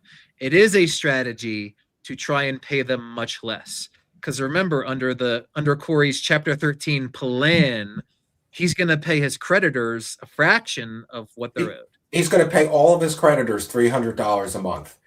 He's got 100. I think, isn't it? Doesn't he owe $100,000 in judgments? So between the Chanter judgments, the Gaia judgments, and the medical debt, he owes like 80 grand, roughly, in the neighborhood, and he wants to pay that off with $300 a month. Wow. Yeah, that'll take a little time, won't it? Medical debt is the worst. I have what I thought was incredible medical insurance, and maybe it is because I spent 12 days in the neurocritical care unit, basically intensive care, and I had two they call them minor brain surgeries, John. You should never use the word minor and brain surgery in the same sentence. But anyway, I had two minor brain surgeries. I was in the neurocritical care unit for 12 days. I had all kinds of CAT scans, medication, blood tests, full physicals, workups, like all kinds of shit, and they did all these tests. They had some kind of sonar that they were scanning my head with every day. And I'm only going to have to pay out of pocket a couple $1,000, but I still am kind of upset about that. Like, why do I have insurance? Now I have to pay, I may have to pay a few thousand in out of pocket expenses, the deductibles or whatever. For all that stuff, you were probably billed six figures. Oh, I know I was. Yeah, it was well over 100,000. I know that. Yeah. I think staying in an intensive care unit is like $5,000 or $10,000 or something a day, or so. Yeah, it's not cheap. You got all these nurses, doctors. Troll with one for the goal. Christmas is coming. The goose is getting fat. Please put a super chat in the Truth Seeker's hat. Well, thank you for that. We appreciate it. So. Yeah, this is interesting that I think this is all calculated. Like, let me go file bankruptcy because that'll slow down the court cases, or they'll get less money from me. Or I think Corey is waging attrition against Gaia. He knows that Gaia has a strong case, so Corey's going with the attrition strategy, hoping that Gaia will give up. Because Gaia has their own financial troubles, from my understanding. So he's hoping that Gaia will give up, that it just won't be worth it for them to go after him anymore. And that's a big gamble, because I've heard I've heard that Gaia has personal animus against Corey, that they're pissed. They're pissed about this whole thing. Like they want to go for the jugular. So that's what I've heard. Yeah, I've heard that too. But it's one thing to want to go for the jugular, but when your lawyer gives you your legal bill, that has a tendency to temper things. They might have spent several $100,000 on this. So I mean, far. the judgment alone, I mean, was like 60,000, and that's just for like a part of what's happened. So, Guy is looking at like 6 figures on this case. I mean, that's a lot of money to spend. Yeah. Are you ever? It's funny in that Coley video where Corey broke apart confidentiality. He claimed that Gaia wanted like $700,000 from him. Like that's what the settlement talks were for. And that's probably what they feel their damages were. He definitely damaged their company. People were I just know this. People were unsubscribing left and right when Corey started all this shit. I mean, it's basically been downhill. Like I haven't looked at their subscriber numbers, but I mean, was that the peak for the company? Was Cosmic Disclosure with Corey Good and Dave? Was that the peak? I think their streaming service. I think it was. And if it was, then you could come up with that dollar figure. But here's the thing: is the Joker Corey Good ever going to be able to cough up $700,000 to you? Like even if that's what the damages are, even if those are bona fide damages. Well, I know from working. How is Corey ever going to get that money? I know from working for lawyers that judgments are very problematic because basically, like, let's say I sued you, John, and I won a $10,000 judgment against you. The best that I could do if you didn't pay me is harass you with collection agencies, try to get a lien on your property. If I don't own any property. But if you don't, and Corey doesn't own, and that's another interesting aspect of this. At least David Wilcock invested in some real estate, which is always a smart investment. Corey Good reportedly made hundreds of thousands of dollars doing this secret space jive nonsense. And he doesn't own it. He owns like a 2019 Honda or Toyota Highlander. That's his main asset. Toyota Highlander. That he claims is worth $25,000. Yeah. To be fair, it is a Toyota if it's in good shape. It might be worth $25,000. Yeah. Toyotas are inflated in price. I have a Mazda 5 that I will drive that Mazda 5 until the wheels fall off of it because it's been such a good car to me. And I only had American cars, which were like Fords, fix and repair daily. They always broke down. I always had problems. I have never had any major problems with my foreign car. So, and I was totally dead set against buying it too, John. I was like, I don't want a fucking rice burner or a Mazda or a Toyota. I don't want that. But after a lot of people have that experience, after you actually have one, they're better quality cars. They're more, at least mine is more reliable. I own and drive a Honda Ridgeline, and all Honda Ridgelines are manufactured in Alabama. So really, you can buy a foreign make car, and a lot of them are a lot of Toyotas used to be manufactured in the U.S. In the recent years, they've all gone to like Mexico, but it used to be that like Toyota Tacomas, those were built in the U.S. So. Japanese companies did that for economic reasons because it's cheaper. It's cheaper than shipping. I don't want to get off topic. Oh yeah, but the Japanese economy in the end. But back to following the money. If he owes these judgments, he's made public statements that like his one course made $700,000 grossed $700,000. And how much does it cost to produce an online course? You get a backdrop and some microphones and a camera. It's not hundreds of thousands of dollars to produce a video course. We could tell that by looking at it. He basically sat on a green screen, So he's publicly saying, "Oh, I made 700,000 gross from that one project," but yet he's declaring bankruptcy, and he's also saying, "I can't pay any of these judgments because I'm so broke." So where did all the fucking? My one big question, John, is where did all that fucking money go? Well, how did this guy blow through what could be millions of dollars in a few short years? Based on what I've heard about Corey's spending habits, he blew all the money. I mean, look, I encourage people to look at his bankruptcy filing. The only assets remember, this guy was making a lot of money with Gaia. He was going on the UFO speaking circuit. He was doing online courses. Look at this guy's assets in his bankruptcy filing. He's got his $25,000 Highlander, and that's about it. Even he claims both him and his wife's wedding rings together are only worth $750. So their wedding rings, they're not even made out of like precious metal. They're inexpensive. And his other assets, he claims him and his wife and his dependents have $100 worth of used clothes, and they've got a rifle, a shotgun, and a handgun, I think, or 2 handguns. They've got a BB gun. They've got some other knickknacks. The fact that this man owns firearms is kind of scary. He listed no other assets. He didn't list any of his crypto, which is crazy because Corey has asked people to give him crypto. He didn't list any of his crypto. I wasn't aware of that. So yeah, he hasn't listed any of it. Well, technically he might say that's crypto that's like under one of his corporations. So I guess, yeah. This is also shady. But I guess we should cover the Stavatti rebranding. What is going on? Why are they rebranding, John? So let's get into this. A couple weeks ago, I noticed that Stavatti had registered this domain name called StavattiAltair.com.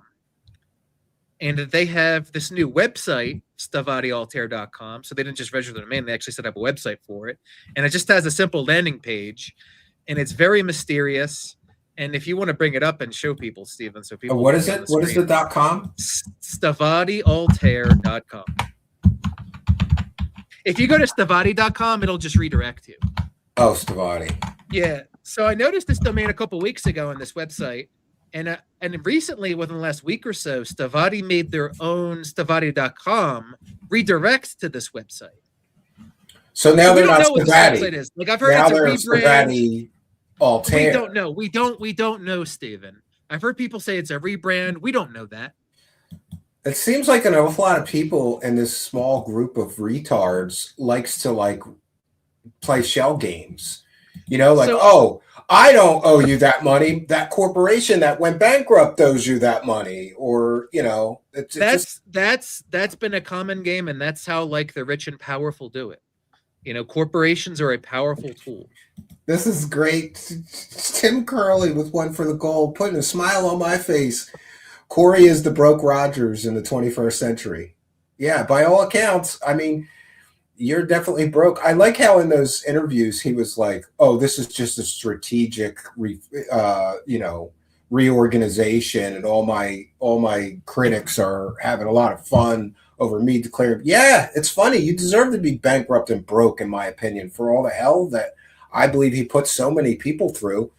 You know, and the thing is that his delusions, John, are what's causing all of this. Like, how dare you say I never went to space? Well, you admitted under oath you'd never been to space. Like, I'm allowed to talk about that. But he keeps going after people, and now these false copyright strikes and claims, and I'm telling you, man, that deposition has been reported to the police in his legal filings with YouTube, with no police reports, no proof of that. That deposition keeps Corey up at night. Like, he wishes that shit never saw the light of day. Well, what he doesn't know is I have an awful lot more evidence that I should release. I'm convinced that those hours and hours of deposition video, he gave that video thinking it would never see the light of day. Exactly. He thought, and so that revealed his entire deception.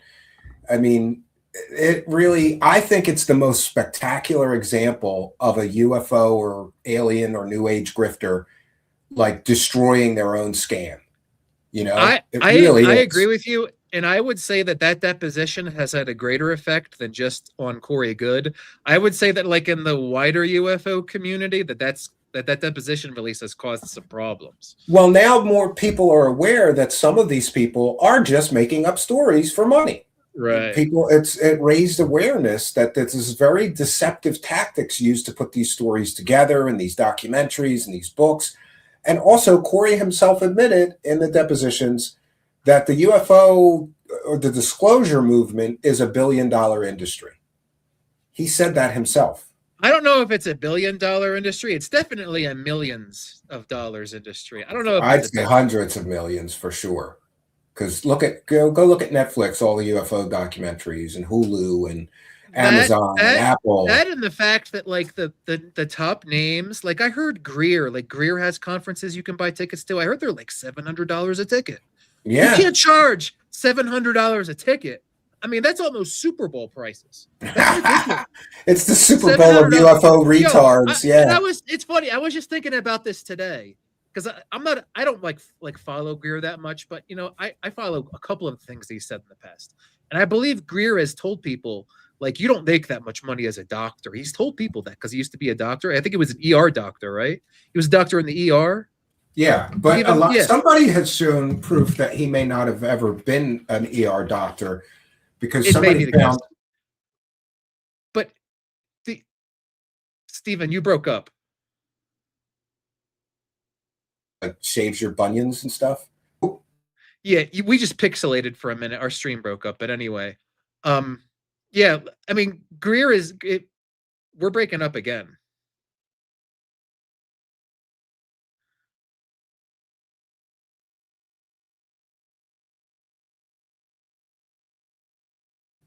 One moment. I'm sorry about that. I forgot to warn you. I've been having network problems today. Okay. Are you there? Yeah. Yeah, I'm here.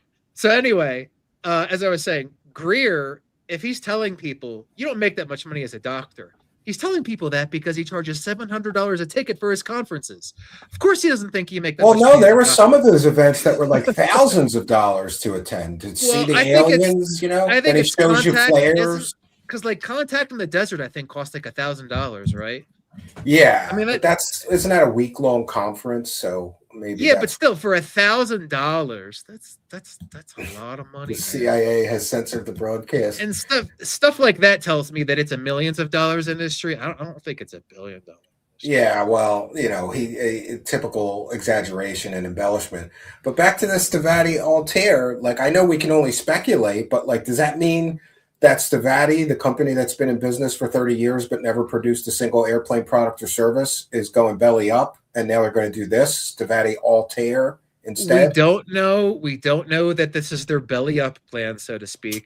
You said earlier it's a rebrand. We don't know that it's a rebrand. It seems like it's some kind of like side project joint venture, maybe, that they're trying to hype up. But they're doing a very bad job of hyping it up, Stephen, right? Because first of all, the only people that are talking about Stavatti Altair are you and I right now. Yeah, David Wilcock hasn't mentioned this at all. And this website has been for weeks. David Wilcock hasn't said shit about this. That's funny. So they're not hyping it up. And this page is incredibly mysterious. Let's just read it. All it is like this fancy page with a countdown timer. It's countdown for 2 weeks. Stavatti hasn't talked about this at all. So what is it? And then look what it says. It says, relentless towards the stars, born from the star that never stands still, inspired by the eagle that forever ascends. That is so poorly written. What does that even mean? They're trying to hype this up. They're trying to. Do you think this is they're going to make spaceships now? Is this going to be the new hype? We're making spaceships. Invest in our company. All we really know is that Stavatti has registered this domain name. They have this website. They're clearly trying to drive hype for something, and that's all we know. But here's the other thing. Here's the one last. Great job at marketing here. Great job at marketing, Stephen, hover your mouse over contact. Over what? There's a contact in the top right corner. Okay. Right? Because this website is very simple. So hover over contacts, right? And we can't see it on the screen, but you're probably getting email addresses that pop up, right? Yeah, mail to, I can't read it. So it's 3 names. It's Chris.Beskar at StavattiAltair.com, which I don't think their email is working. It's Bill McEwen at StavattiAltair.com. Who is the Amiga? I would call him the Amiga.com guy. Yeah, he defrauded the Amiga community, in my opinion. This contact link is to send email to Stavatti's CEO and their COO, and then is to send an email to a third person, a person we've never heard of before, a man named Haidar Alarezza. And I don't want to get into it too much now, but if you look into the background of this guy, he's an offshore banker. Oh, well, that's interesting, isn't it? Isn't that interesting? So, let me rephrase that. I don't know if he's an offshore banker, but he's heavily involved in offshore banking per the Paradise Papers. Have you ever heard? You've probably heard of the Panama Papers, right? Yes. So the Paradise Papers were like that, except less talked about, and they revealed that he was an offshore bank. So why? Wow. So that's what we know here. Why does Stavatti have this mysterious website with a contact link to send emails to Beskar, Bill McEwen, and this offshore banker, and that's it? Like, what the hell is going on here? Yeah, this is well, we'll know in 13 days when they launched a new website. No, we won't necessarily know, because if they knew what they were doing, they would have done this better. Like this website, Stavatti Altair, they made it so that if you go to stavatti.com, it gets forwarded here. So you can't even go to their original website anymore. Yeah. So, like, well, maybe They're Stavatti's doing this going so belly hard. up because they owe so much money and they're about to have, aren't they about to have a huge judgment filed against their company? What I said was they have summary judgment hanging over their heads. We don't know how the judge is going to rule. I think the judge is going to rule in favor of Dimitrov. And what is But we he don't know asking yet. for the judgment amount? $3.3 million. But here's the important thing. Oh. They're asking for the $3.3 million to be judged against one of the Stavatti corporations and Chris Beskar personally and Brian Colvin personally, because they committed fraud per the filing. So it's one thing if you're running a corporation and that corporation gets a judgment, but it's a whole other bag of tricks when you personally have the judgment hanging. Oh, over I know. you. Like I said, I worked in commercial credit, and we would make the company owners sign a personal guarantee, and they don't look at the contracts, so they forget that they signed the personal guarantee, and then they're like, "Oh, the business is bankrupt. It went out of business." All things considered, and I would hit them with like, we did an asset search, and we found out that you live in a $5 million home. You signed a personal guarantee. You have looks like 6 brand new vehicles. You have to pay this bill, and they would lose their fucking minds when I'd have to send them the contract and show them, like, highlight the personal guarantee portion. So you're right. When it is assigned to you personally, you're fucked. You have to pay it. You can't get out of it. Right. And I mean, we can speculate this is a belly up plan. What it appears to be is some kind of hype plan that they've done very poorly as usual. And there's an offshore banker tied to it. So I'm very concerned. I have a lot of questions. And just so folks are aware, I did reach out to the offshore banker and sent them a nice long email with a bunch of questions. And they did not back to you? They have not responded to me, which is unsurprising, but Echo 2000 Key, who's a member. He was also a member, thanks for that, with one for the gold. The star that never stands still is Lucifer, the morning star, on brand. Maybe that's the Archangel Michael. Oh, that's Lucifer masquerading as the Archangel Michael, right? So I think it's funny that Wilcock hasn't touched on this topic at all. We'll see if he says anything. Well, you would think if they're going to build spaceships, and I can only assume that this has something to do with spaceships since they're saying relentless towards the stars, that he would be hyping up like, my company's going to build spaceships.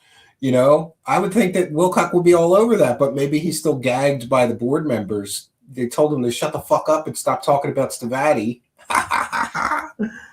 on his live streams. Right? The problem is I have already archived the several years of things that David has said about Stavatti. So shutting up now, David Wilcock. Shutting up now is a wise decision, but it's not going to cover up your past, buddy. I'm sorry.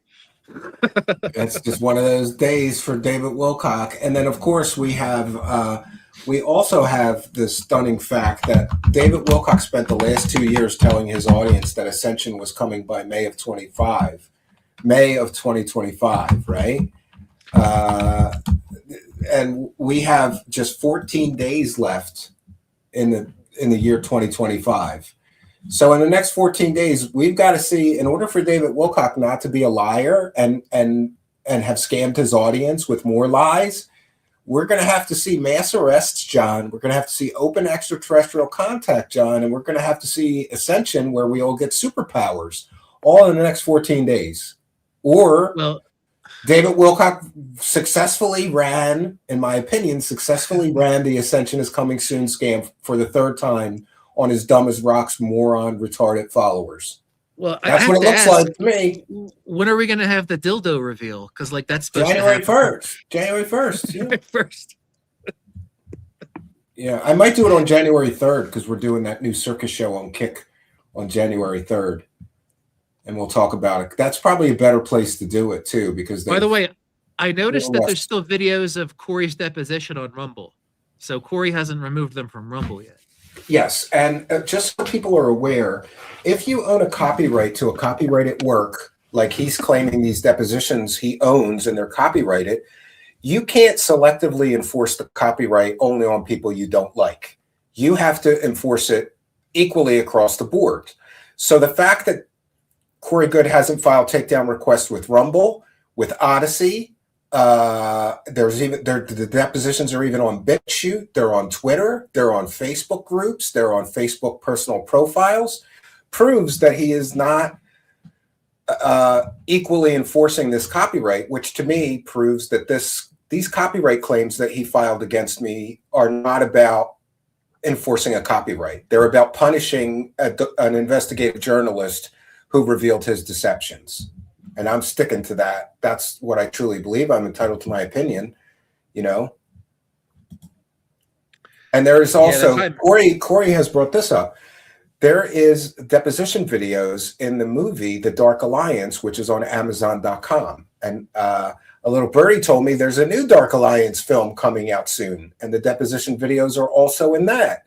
So did Corey file against the filmmakers or against Amazon to get those films taken down because they contain his copyrighted material? Of course not. Corey only did these takedowns because YouTube facilitates it easily. Like all he has to do is say some shit in the forum and they took it down. Well, yeah. Like movies on Amazon, if Corey wants to go against those movies, he's actually going to have to file a lawsuit. Yeah, and he's going to have to provide. He doesn't have any money for that. He's going to have to provide proof and evidence of his claims. I want to put this on the record. This is one of the filings that Mr. Good placed against my YouTube channel here. And in it, he says, the deposition was stolen and is my copyrighted material. This account has stolen other content and harasses me and others and has been reported to the police. Please remove. And he hasn't, to my knowledge, he hasn't provided any proof of those statements with YouTube. He's just said it. He just said it.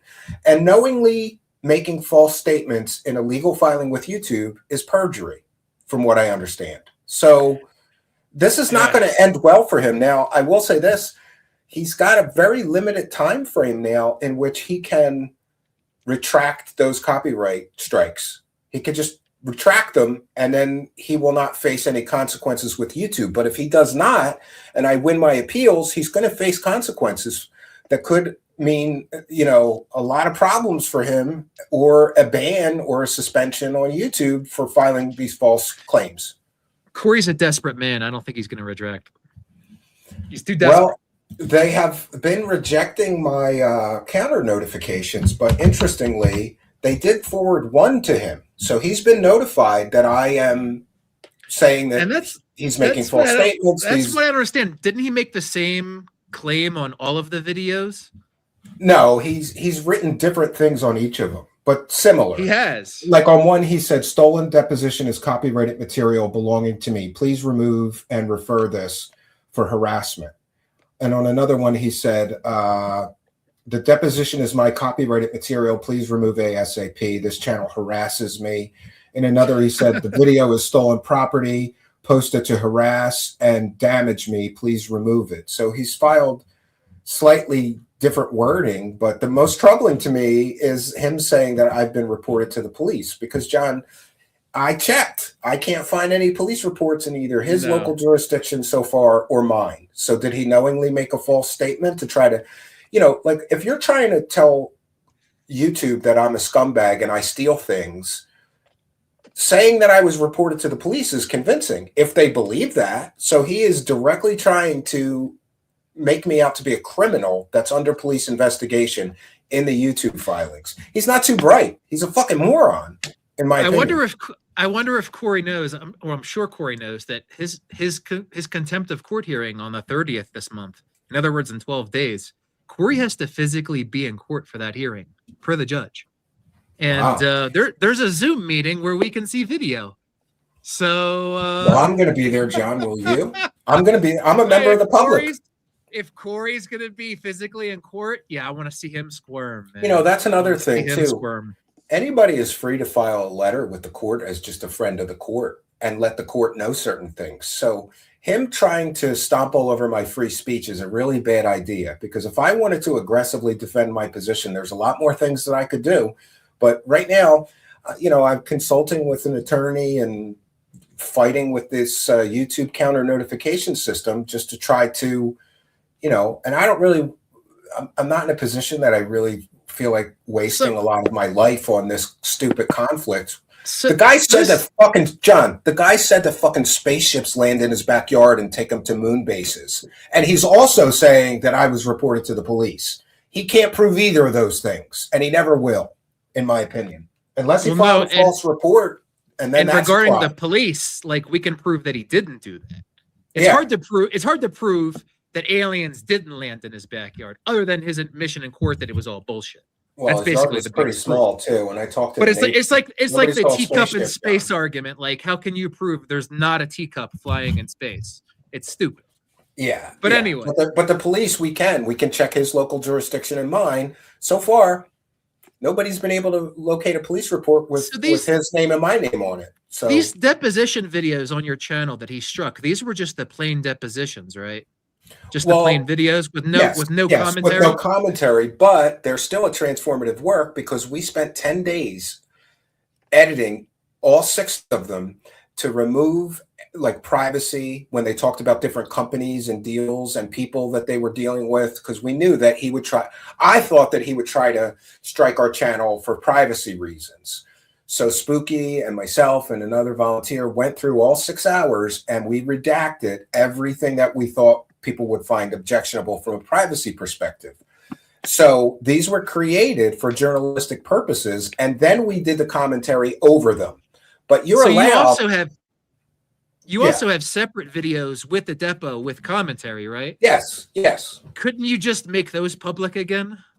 Well, I could, but right now I just tried to stop the bleeding. So I just thought, I'm not going to unprivate anything until I want to resolve this issue first, because I would figure that those videos with commentary, that makes an even stronger argument that it's a transformative work. And I've pointed YouTube to those as well, so that they're aware. So essentially what we did is we took the original deposition videos, we made a transformative work out of those deposition videos, removing all privacy concerns, editing and redacting them for public viewing, to the point where they would be legal for public viewing, and hopefully nobody would object for privacy concerns or whatever else. And then we uploaded them for research purposes, for other journalists, for other people that are researching this topic. That's fair use. We did that for educational purposes.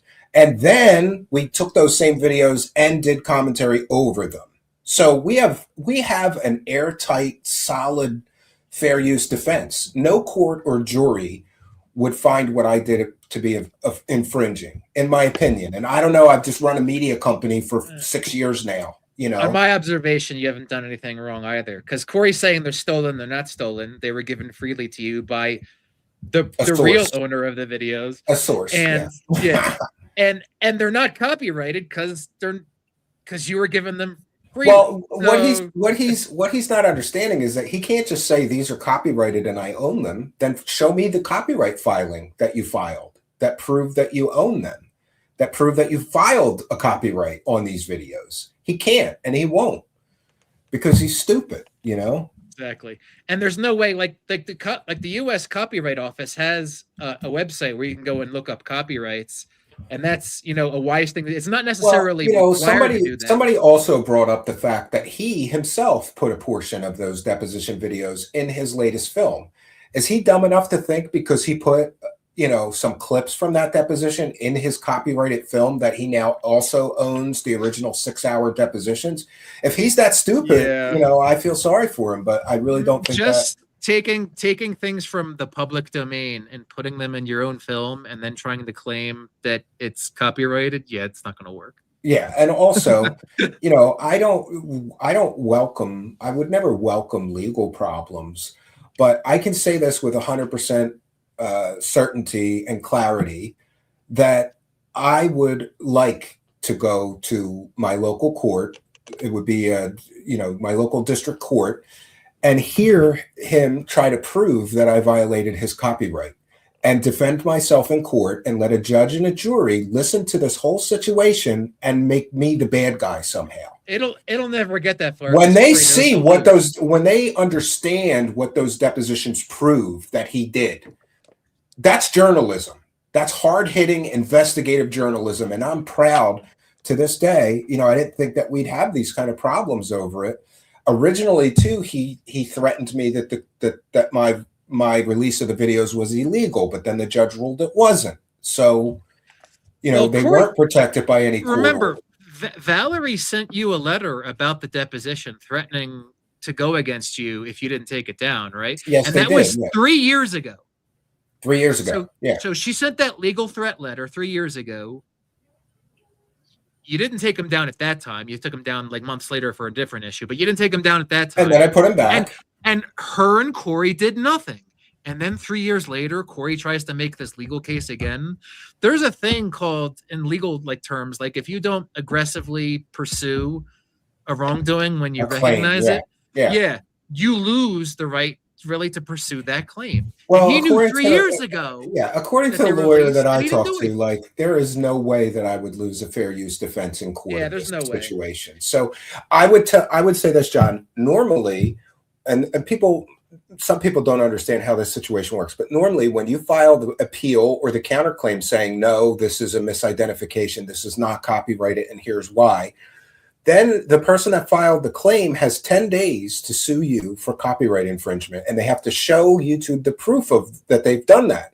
And if they don't, the strike is gone. You lose the strike. But, in this circumstance, and normally when I do these, I'm nervous. Like, I really don't want to deal with a courtroom situation if I don't have to. It's a lot of hassle. It's expensive. Even though I would represent myself pro se, but still, I don't really want. So normally, when that 10-day timer starts, I'm checking the mailbox every day, nervous. Like, am I getting served today? Am I getting this time? I'm not nervous. Yeah, because he's not going to serve you. Well, not only do I think he's not going to serve me, but if he did, it would be an easy win. And I just think this guy is such a moron. He keeps losing. Why would you pursue another case you're going to lose? He is abusing YouTube's copyright mechanisms against you. Stephen, your issue is not establishing that you're legally on the right. Your issue is convincing YouTube. Yeah, well, that's the difficult part because there's not a lot of humans reading these things. Right, it's all AI. And I have today refiled, and this gets very complicated because,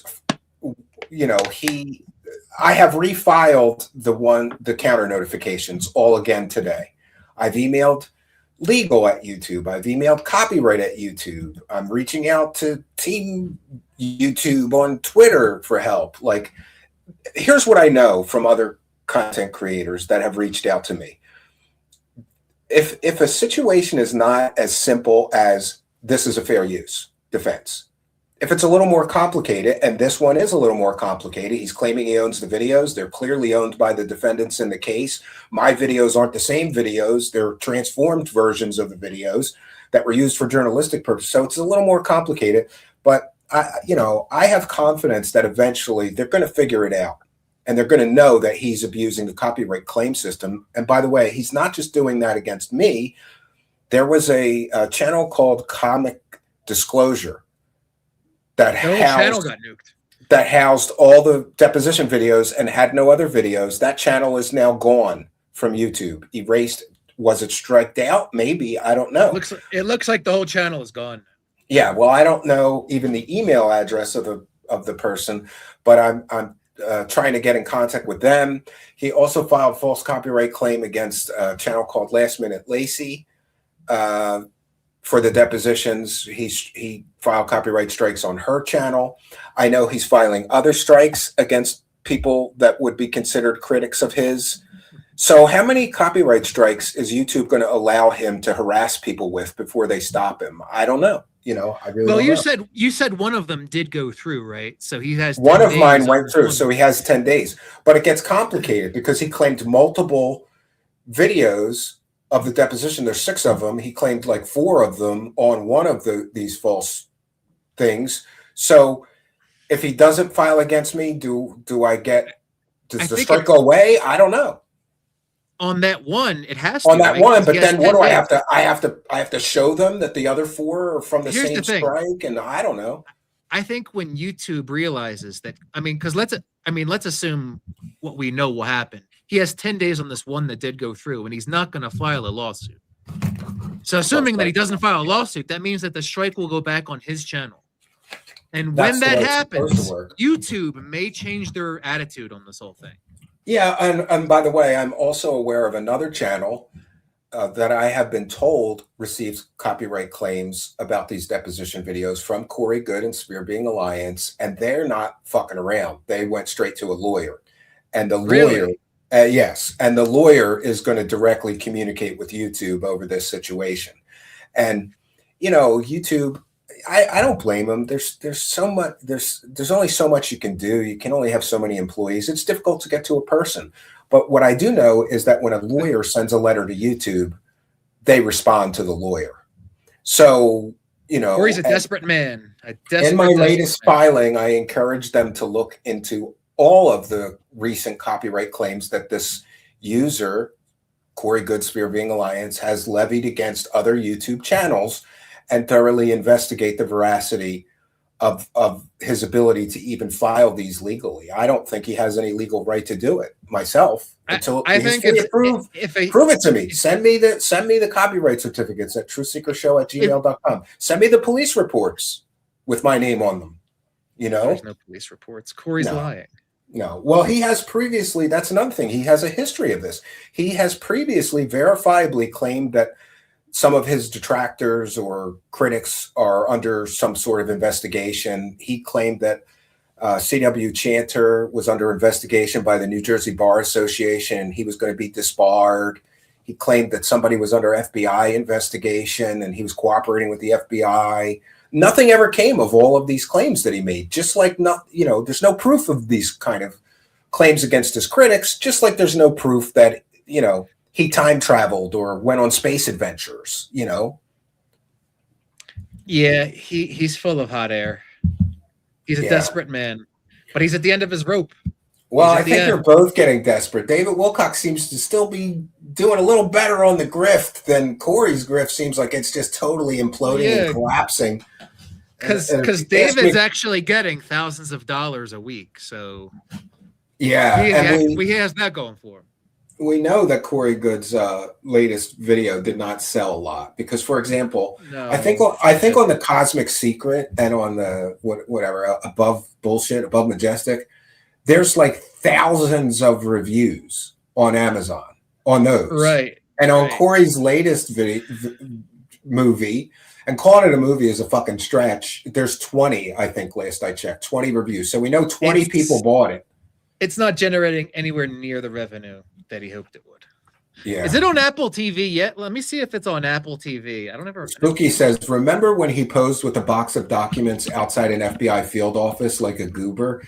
Yeah, send me that screenshot, Spooky. I may need it for my legal defense. Somebody's still got to have that screenshot of him claiming that he was working with the FBI to get his critics investigated, right? I just checked Apple TV and his documentary is still not there. Oh. He claims he's stuck in quality control. That's because the movie's so shittily produced, in my opinion. I don't know. I'm a content creator. He got it on Amazon though. So there's a lot of weird stuff going on with that last documentary too. Like the people that were listed as producers or directors didn't even put it on their social media. So how do you direct a movie and you don't put it on your social media? Like, how do you produce a movie? His agent, Corey, so for people who are unaware, Corey has a talent agency, the Corvacero Agency. And Marissa Corvacero, who is the owner, she is his agent. But she's also listed as a producer on this Corey Good documentary. When you clearly watch the movie, she's clearly in the credits as a producer. And she has not talked about it at all. She has not promoted it at all. So that's really why that's a mystery. Like, if she's the producer of this new documentary, Yeah, like, if you directed a movie, why would she promote it? If you directed a movie and the movie finally came out, wouldn't you put it on your Twitter? She's not a director. She's a producer. Oh, she's a producer. Okay. All right. Well, good. I'm glad you're here for the clarification. We don't want to give. Well, the other thing is the production company Polyscope. I'd have to check, but I don't even think that it's on their website. Hold on, let me check. Last time I looked. Also, to be fair, last time I looked was about a month ago. Let me look again.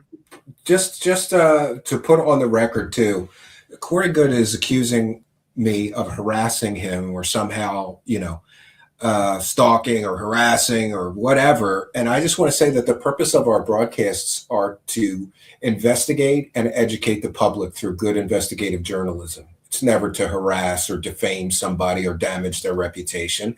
He just doesn't like that we report on a lot of things that do not paint him in a very good light.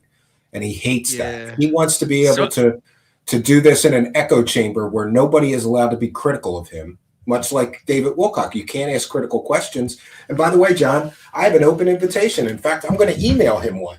He's welcome to come here and discuss me being reported to the police. He's welcome to come here and discuss why or how he owns those deposition files or has any legal right to file takedown requests.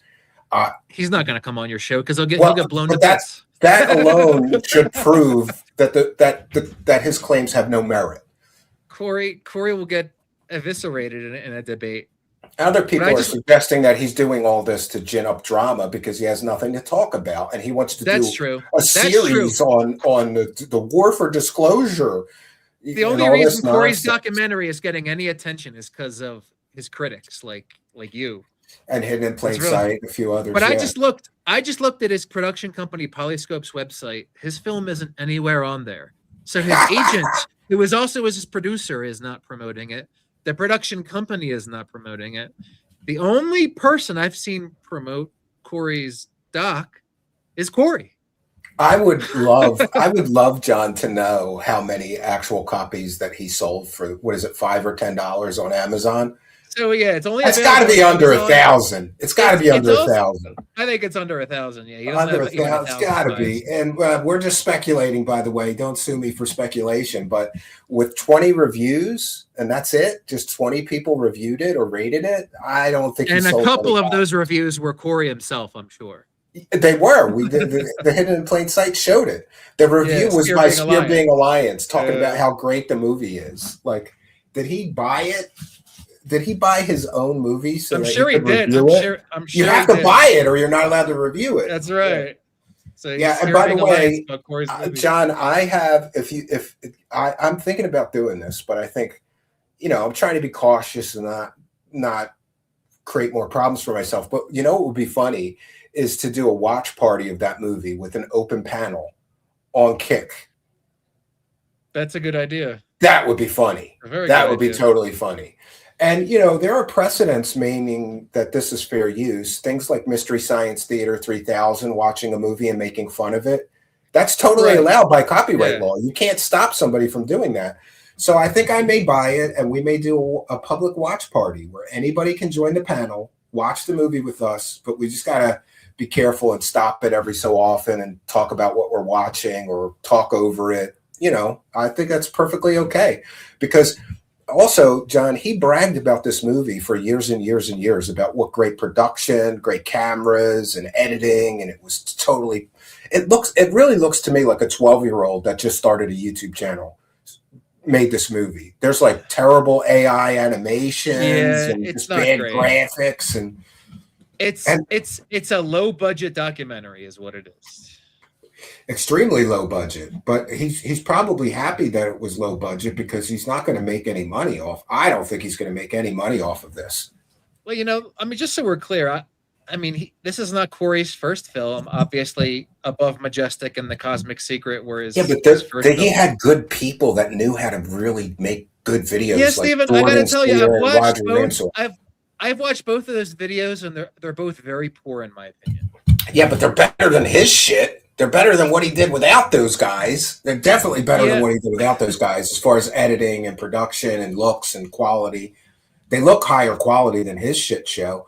And the funny thing to me is that I really think that this guy was so arrogant that he thought he could just put out a new documentary and make hundreds of thousands of dollars like he did with those other two with Wilcock and them. And yeah, I really think he had no clue that nobody was going to buy a documentary if he put out a new one. So he must be feeling pretty disappointed right about now that nobody bought the new one. And he's waking up and realizing how damaging those depositions were. And now he's lashing out, attacking everybody for posting those documentaries. I think it was a few months ago where Corey made a statement saying that he was told by his production company or distributor that they thought it would be $1 million documentary. Corey said that. And wow. I mean, Corey's been told a lot of things. Corey has said that he's been told a lot of other things, whether any of that's true or not. Well, yeah, somebody told him that his intellectual property was worth $1 billion.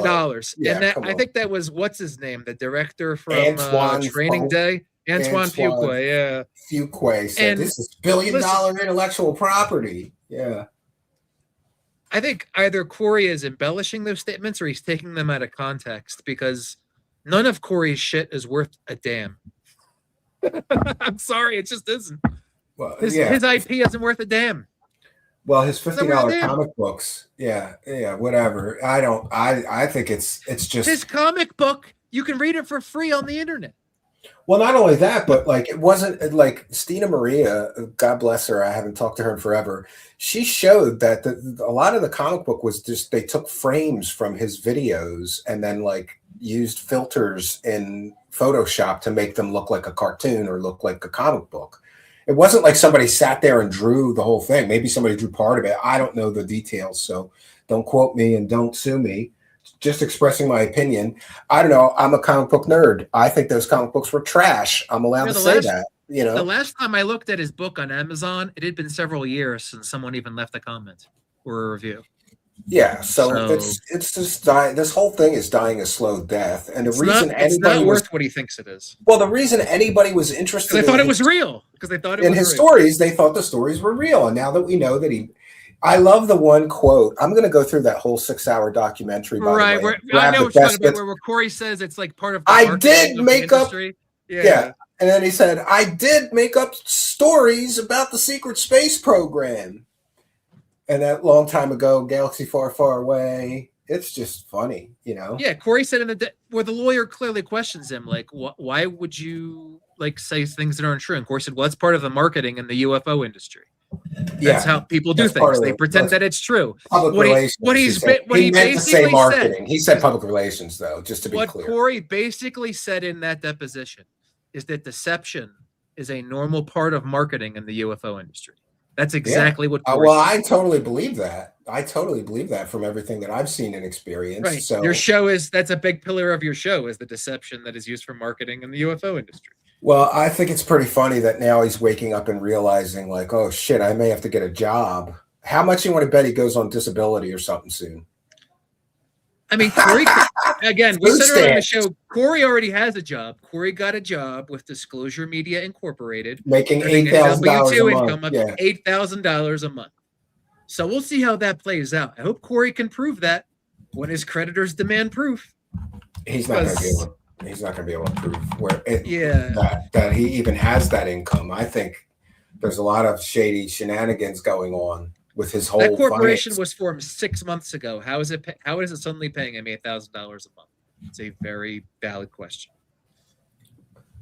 Tampon Blood Magic gifted a sub to Turning Key Hella for your WZ3. So thank you for that. I'll check in with the Kick Chat, make sure we have no other support to call out. No, Tampon Blood Magic is the last one. So thank you for that. And let me check in with the live chat. Whether you do it on YouTube or Kick, Steven, you should definitely do a reveal video with the dildos, and in the same show have a panel review for Corey's doc. You should do all of that in one video. That'd be great. Yeah, that'd be a great show. And then Spooky is telling me out of context edit. I'll play it another time. I also just want to put on something on the record, John. today we shared public court filings on the screen. These are public court filings that anybody can go to Pacer or whatever, go to the court and get. These are public records. There's no privacy issues. There's no intended harm here. We're just sharing publicly available records. And the tax filings that we showed earlier, obviously those are from the IRS. But in this case, I got them from ProPublica, which is a journalistic organization. So it's actually from a third party. So it's all totally legit. But these are all public records that anybody can get. Public. Yeah, there's no privacy issues, because certainly certain people are looking for reasons to say we're doing things improperly or unfairly or illegally even, and that's not the case. John's a good journalist. He's one of the best investigative journalists I've ever come across. He's like a bulldog getting to the truth, and that's why we like him being a contributor here. I'm not interested in doxing people. You know, I've redacted my stuff that I've posted publicly in the past. I'm not interested in doxing people. I'm interested in the truth. And if the truth hurts, that's their problem. But I'm not interested in, offensively doxing people. Yes. Charities are open to public inspection. Sunshine is the best disinfectant. Unless you're a church, like Kenneth Copeland doesn't have to say what he spends all the money on. He just has to say how much he spent. Right. That's crazy. Guys collecting millions of dollars, and I've heard mega churches are really suffering though. I heard COVID has like really put a dent in mega churches. Yeah, maybe they have. Yeah. Well, I appreciate you coming here to shed some light on this. I was going to go through the latest David Wilcock stream, but it's so boring that I don't care. Yeah, his streams, for anyone who hasn't watched the last maybe 4 or 5 streams he's done, he's really reduced it down to like 3 hours now. He's not doing the 4 to 5 hour streams. He hardly talks about Stavatti at all. Half of it is him reading the live chat comments that say nice things about him. Like, your hair looks great today, David. You look handsome, David. It's all these old ladies that want to bang him or something, like half of his stream is him reading comments, talking to his audience, and the other half is begging.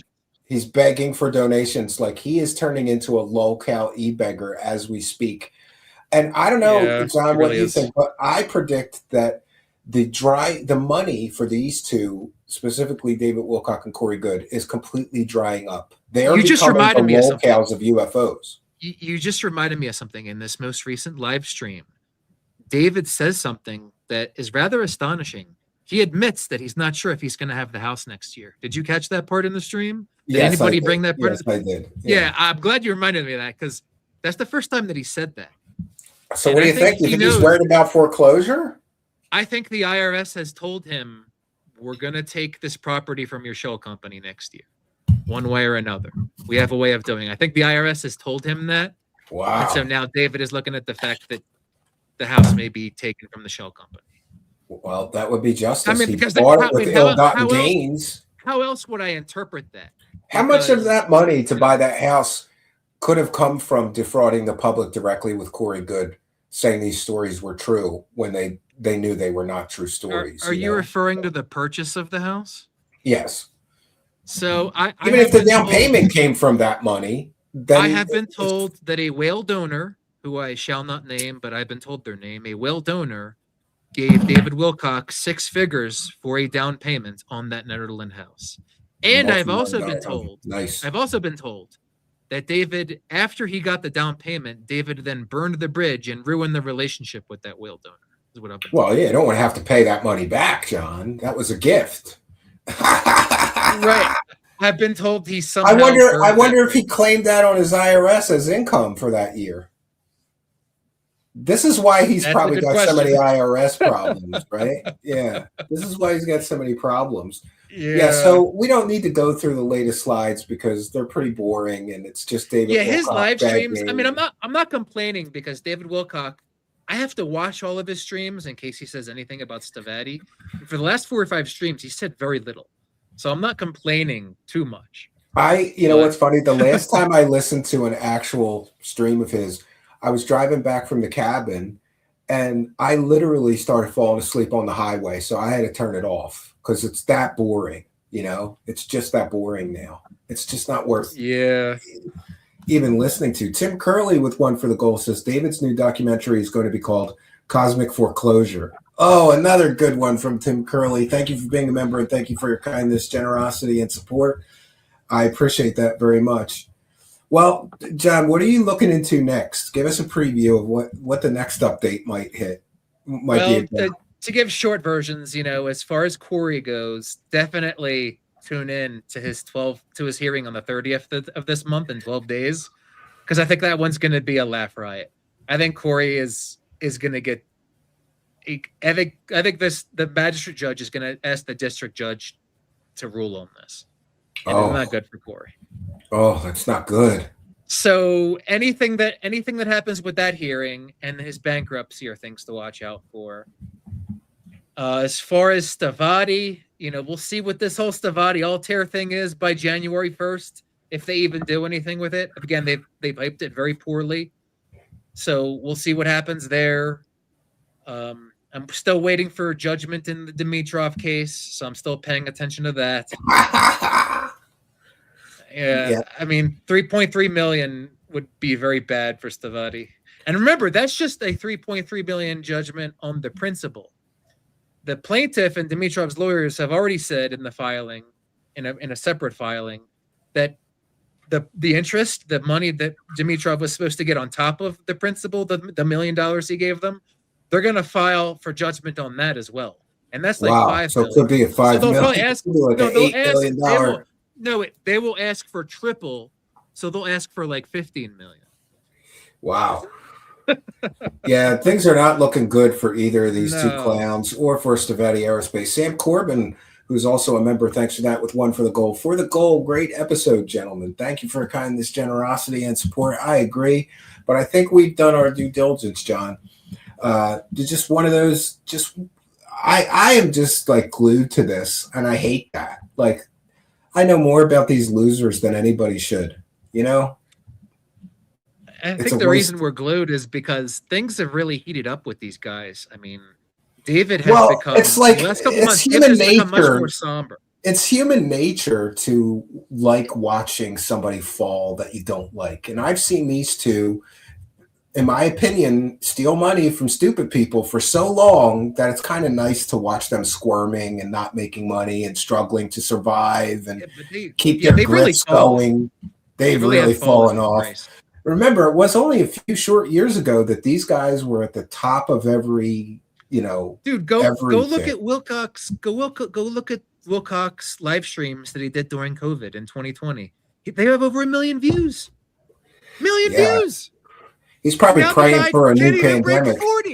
He can't even break 40K now. Well, look at Corey Good couldn't break 10K. He couldn't break 10,000 views on his latest video, all about his new documentary. So it kind of shows you that there's a spectacular decline. And John, a lot of people aren't aware of this, but there is a history of these UFO grifters and what happens at the end of their career. They all die broke and fucking bankrupt. They all die broken bankrupt. I can show you 10 examples. To be fair, a lot of people die broke. I mean, look at people who win the lottery. They tend to die bankrupt too.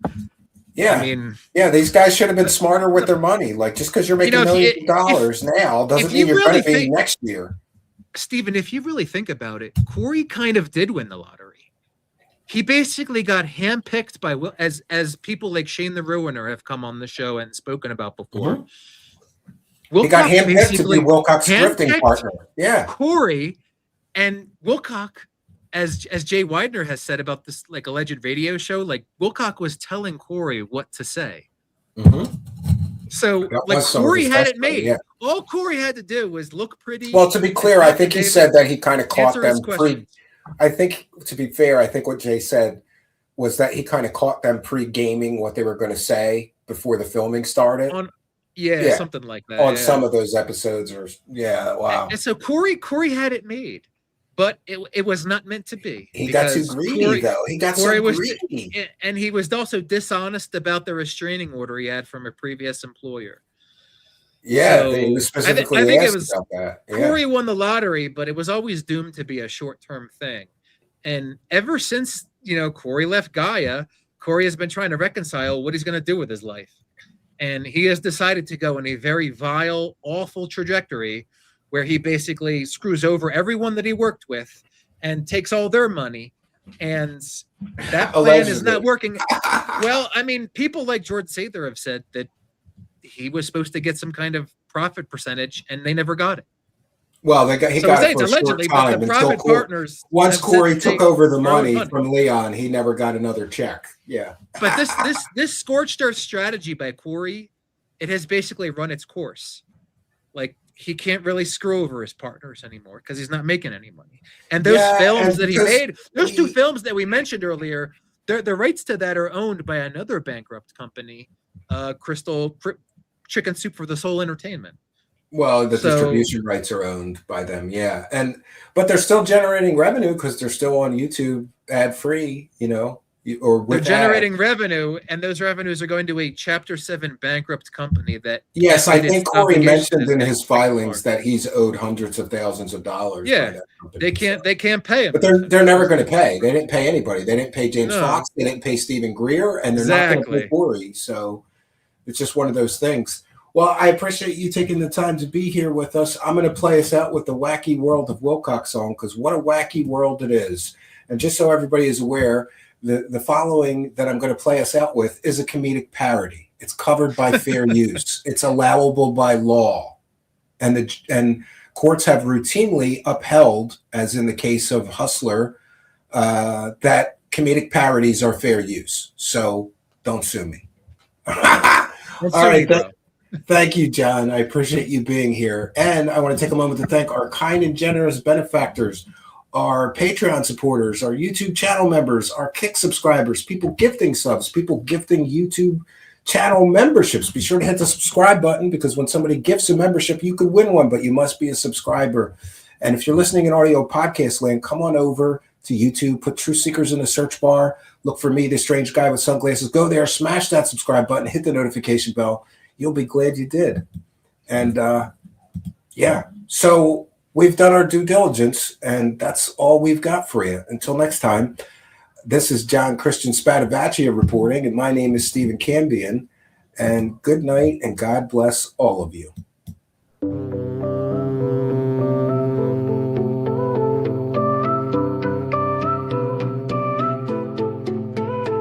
Stavatti's been a ghost ship, 20 years of empty claims, with hangars full of garbage and dreams that never came.